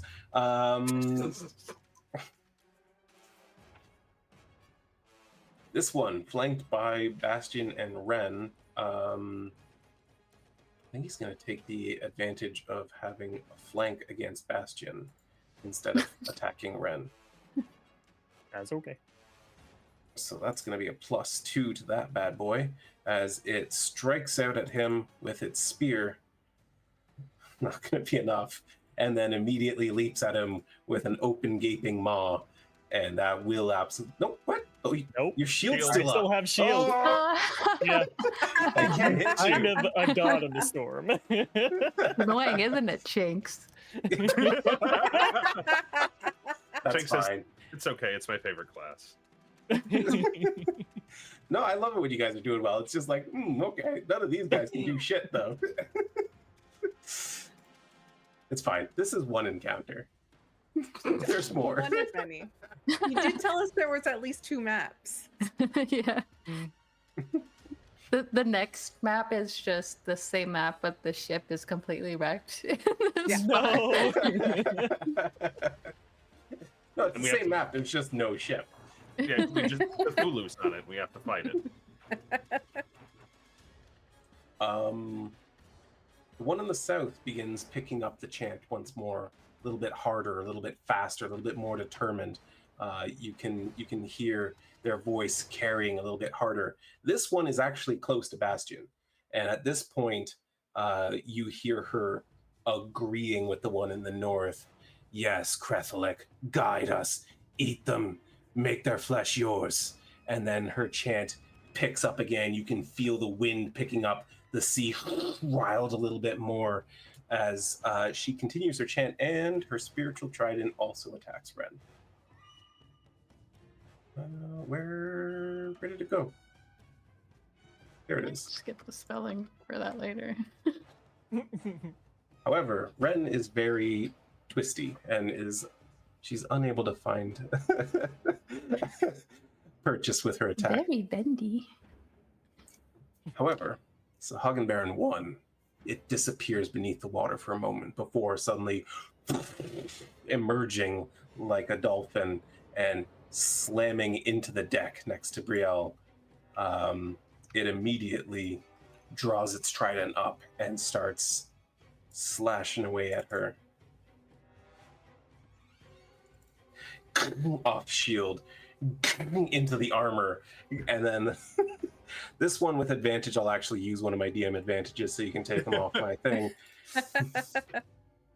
Oh, I know Draws some. back with both hands, and Brielle literally just leaps back a little bit into the ground, and it seems infuriated by this whole encounter, and it roars this very fish-like stinky breath in your face. Rowan. You have 2 more, just so you know. Well, I think what everybody sees is a bright bolt of starlight flying off the back of the ship, and a guiding bolt towards this one lady out here in the water. Yeah, absolutely.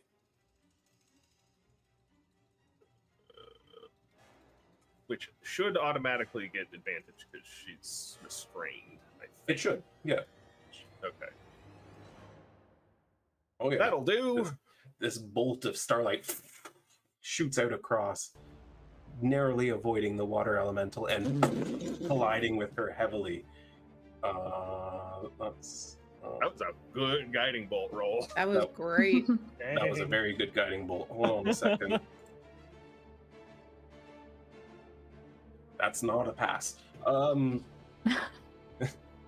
You can feel once again the winds shift as the incantation is broken. The one in the south, now desperately trying to hold it on her own, is crying out for assistance from this deity she worships, and just doesn't seem to be maintaining it that well. The waters seem to coil up for a moment and settle. Is that the end of your turn, Rowan? I'll move over here. Alright. And that Yeah. will be the end of my turn. Stopped you. Cool. Brielle. Brielle's gonna choke up on her axe a little bit and just say, "Oh my god, your breath smells so bad," as she tries to hold her breath. And we will hit Big hit as you 14. bury your axe into him. You can see that it is like you chop deep into its thigh, and it reels back and holds as like blackish kind of fish blood just trickles down onto the deck, making it slick. And I will try and hit him again. Yeah, do it again. Another big swing. You come around the other side and just bury it in his abdomen as it once again just moves out of the way of it just a little bit, holding its side open now. It's just struggling, but it brings its arm up with its trident, ready to strike back. Is that everything you got? That's all I got. Bastion, back to you.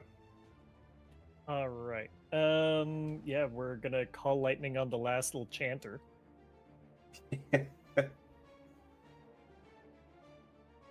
That's going to be a Ooh, pass. pass. However, that's still half damage. So roll your damage. It'll automatically have it. Okay, cool. Still a ton of damage. As another bolt strikes the creature, and it is going to make a con save as well. That's a pass. As it's just barely holding on to this incantation. It's the only one left. It's trying to draw up its deity to you, and it's just not making much headway. Alrighty. During that, I'm also going to trigger Heart of the Storm and deal some thunder damage to the guys around me. Yep, you do that, and the one between you and Ren immediately just crumples and dies in a heap on the deck. The other two withstanding the blast. Ren was And- about to like come and stab this thing that just like erupts in front of her. He's just gonna look over at Ren and just be like, "You've got these ones, right? See you soon." And he's going to Misty Step over to the chanter that's in the water. Oh shit! All right. As he does that, because he's casting, he's also going to deal another 4 damage to the guys. Blew up another one. Okay. Yeah. Yeah, another one just crumples from the blast. You got these ones, killed ones. You feel. I think you've got them. Question for you. Feel free to say no on this one. With Misty Step, I can teleport 30 feet. Can I teleport above this thing and fall down on it? It's not on the surface of the water, so Okay. you can, but it's not going to do anything to it. Okay, that's fine. I'll still look cool and teleport like 10 feet above the water and then crash down. Yeah, you Yeah, I'm plunge coming into the for ya. water, and as you like fall down into it, as the water slows you down, you just kind of end up face to face with her, and she kind of looks at you like, "Where did this come from?" And is that end of turn? That's my turn. All right. The water elemental rolled. Oh, it's the charge whelm, To get which it did whelmed not. back. That's okay. It's currently got somebody whelmed who it's going to make a slam attack against. That I think I can do. Oh, you can. Yeah, that's it. Roll your damage. As she's trying to maintain within this whirlpool, it just bludgeons her with hardened water and immediately just cracks her ribcage into herself, and she succumbs to the wounds. Great. And then this wave just up onto the deck and takes a roughly humanoid form. All right. Can it move that far? It can move. It has a swim speed of 90 feet and then a regular speed of 30. So I think that leaves it enough to get up on the deck. Yep. Yep. I no want problem it with to be in melee with the Sahuagin Baron. the holes in there. Got it. Preferably Oh. flanking if there's room. Yeah, you could have done that. Yeah, that's not a problem. It Cool. also has multi-attack, right? It does. It has another hit. Yeah, go for it. Okay, targeted it right. Yep. Not 20! Let's go. Yeah. Reality, you suddenly see this wave shoot out of the water, land on the deck in this sort of vaguely humanoid shape, and just bludgeon this Sahuagin from behind. And it now seems a little worried about the two attacks. You hear it just like that from across the ship. Just like that. Just like that. Is this your friend Rowan? Yeah. Well, he's not targeting Bastion anymore, although maybe he should. If you want to come in the water with me, that is perfectly fine. Come on in, the water's great. It's gonna be real crispy. He's going to move towards Ren and attack. What the heck? Let's use another advantage. There we go. That's a good one. As it comes in, jams its trident into her, then reeling back and drawing for another attack. It's another hit. I'm gonna bullshit dice that one. Oh, okay. So roll. Okay, I'll roll again. That's a miss. And the third attack is also a miss. Alrighty then. That's handy. Yep. Whew. Yeah, it just comes in and catches her with one, and then as she moves aside both times. And Ren, it's your turn to counterattack. She saw just like this flash of I'm about to be hit by this thing again. And she is going to, I mean, yeah, she's a rogue. She's gonna hit it.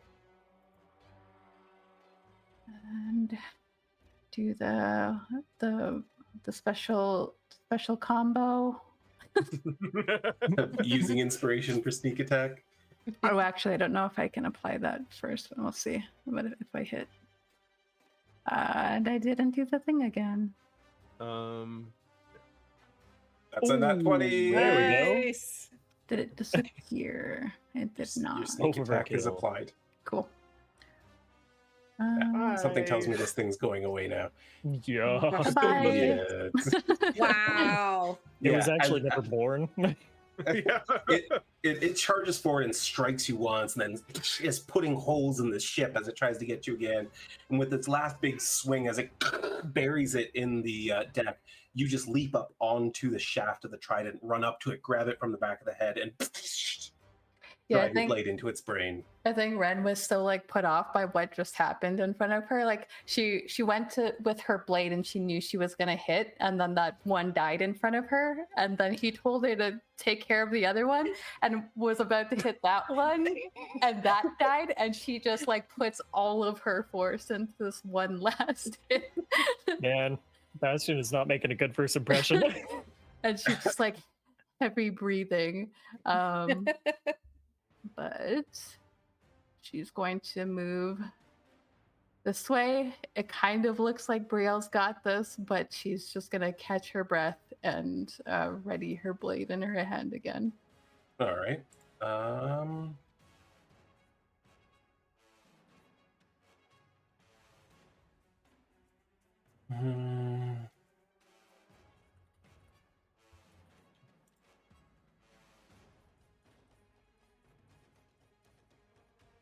Bastion, as you close in on this priestess, you see her turn her attention to you and suddenly change the form of the incantation, returning to Sahuagin speech as she casts a spell in your direction. That is a fail on your saving throw. You are paralyzed as she casts Hold Person against you. Could I use inspiration on that?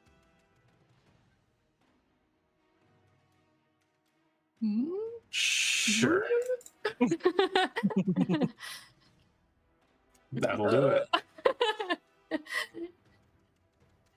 Who gave Greg all these inspirations, chat? I've know, got right? 3 so far. It's been great. And I will use them. Well, you can feel her magic kind of taking control over you, the water on your body kind of solidifying and holding you in place until all at once you just shake it free. And she seems surprised by that. However, her magic weapon is still on the deck. And her spiritual weapon will attack Ren. And miss.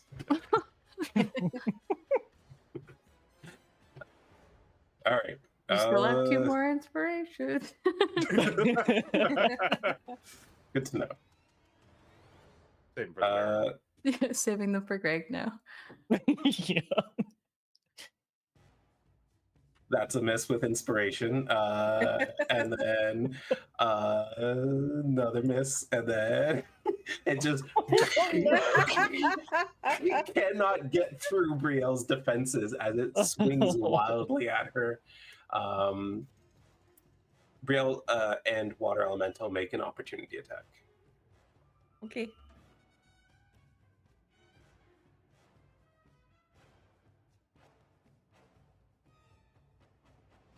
Hit, and it's a miss. Oh, and it goes. You can hear it go, like call behind it, and then goes to leap off the deck of the ship. And as it does, the water elemental, seeing the opportunity, just smashes both fists down on it hard and crushes it. You can hear the spine snap as it's bent backwards into the 45-degree angle between the deck and the railing, and it just dies unceremoniously. Rowan, having bones. back to you with one creature left on the board. Sure, guiding bolt. Yeah, guide that bolt. It's gonna hit. It's gonna hit for a lot. As it collides with it, you see it glowing brightly as your magic hits it, and actually,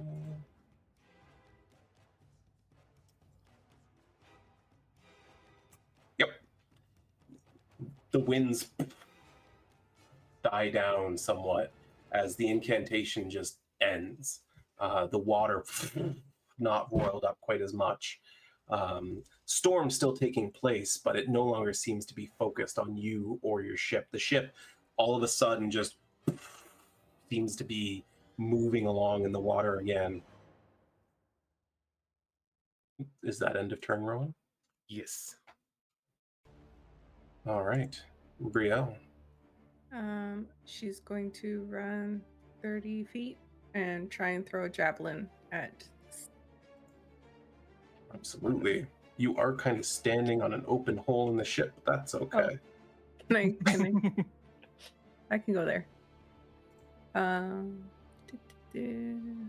Javelin. Oh, why'd it give me advantage? Because guiding bolt. Oh, okay. Yeah. That hit. Yeah. Brielle comes running across the deck at full speed, leaps in the air, and chucks her javelin with full force towards this creature. That 11. is definitely going to do it. As it streaks through the air, you can see the creature turning to try to swim away, and just as she turns, punctured right through the back, out the front, as it just then floats there in front of Bastion, who now notices the ship is now moving away from him. Yeah, I was gonna say, oh my god, man overboard! Creatures are all dead. We're out of initiative order. Bastion, how are you getting back to the ship? Sure. I mean, luckily with my mariner's armor, I have a swim speed equal to my walking speed, so very quickly. Absolutely. Let's make that athletics check to climb up the side of the ship while it's moving. For sure.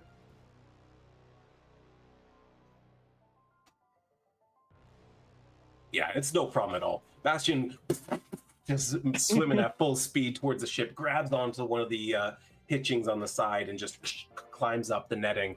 No problem at all, making his way up onto the deck. The battle is over. You have won. And as the ship begins moving once more, you see a little bit of clearing in the sky. The storm's still raging, but nowhere near as intensely. And here, where it was pretty dense, you feel it drifting away. Francis from the helm calls out, "Man, you guys are really something." And on that note, I'm the eye of the storm. Since we're 50 minutes overdue, we'll just drop out very quickly from there and reconvene in a week to follow up.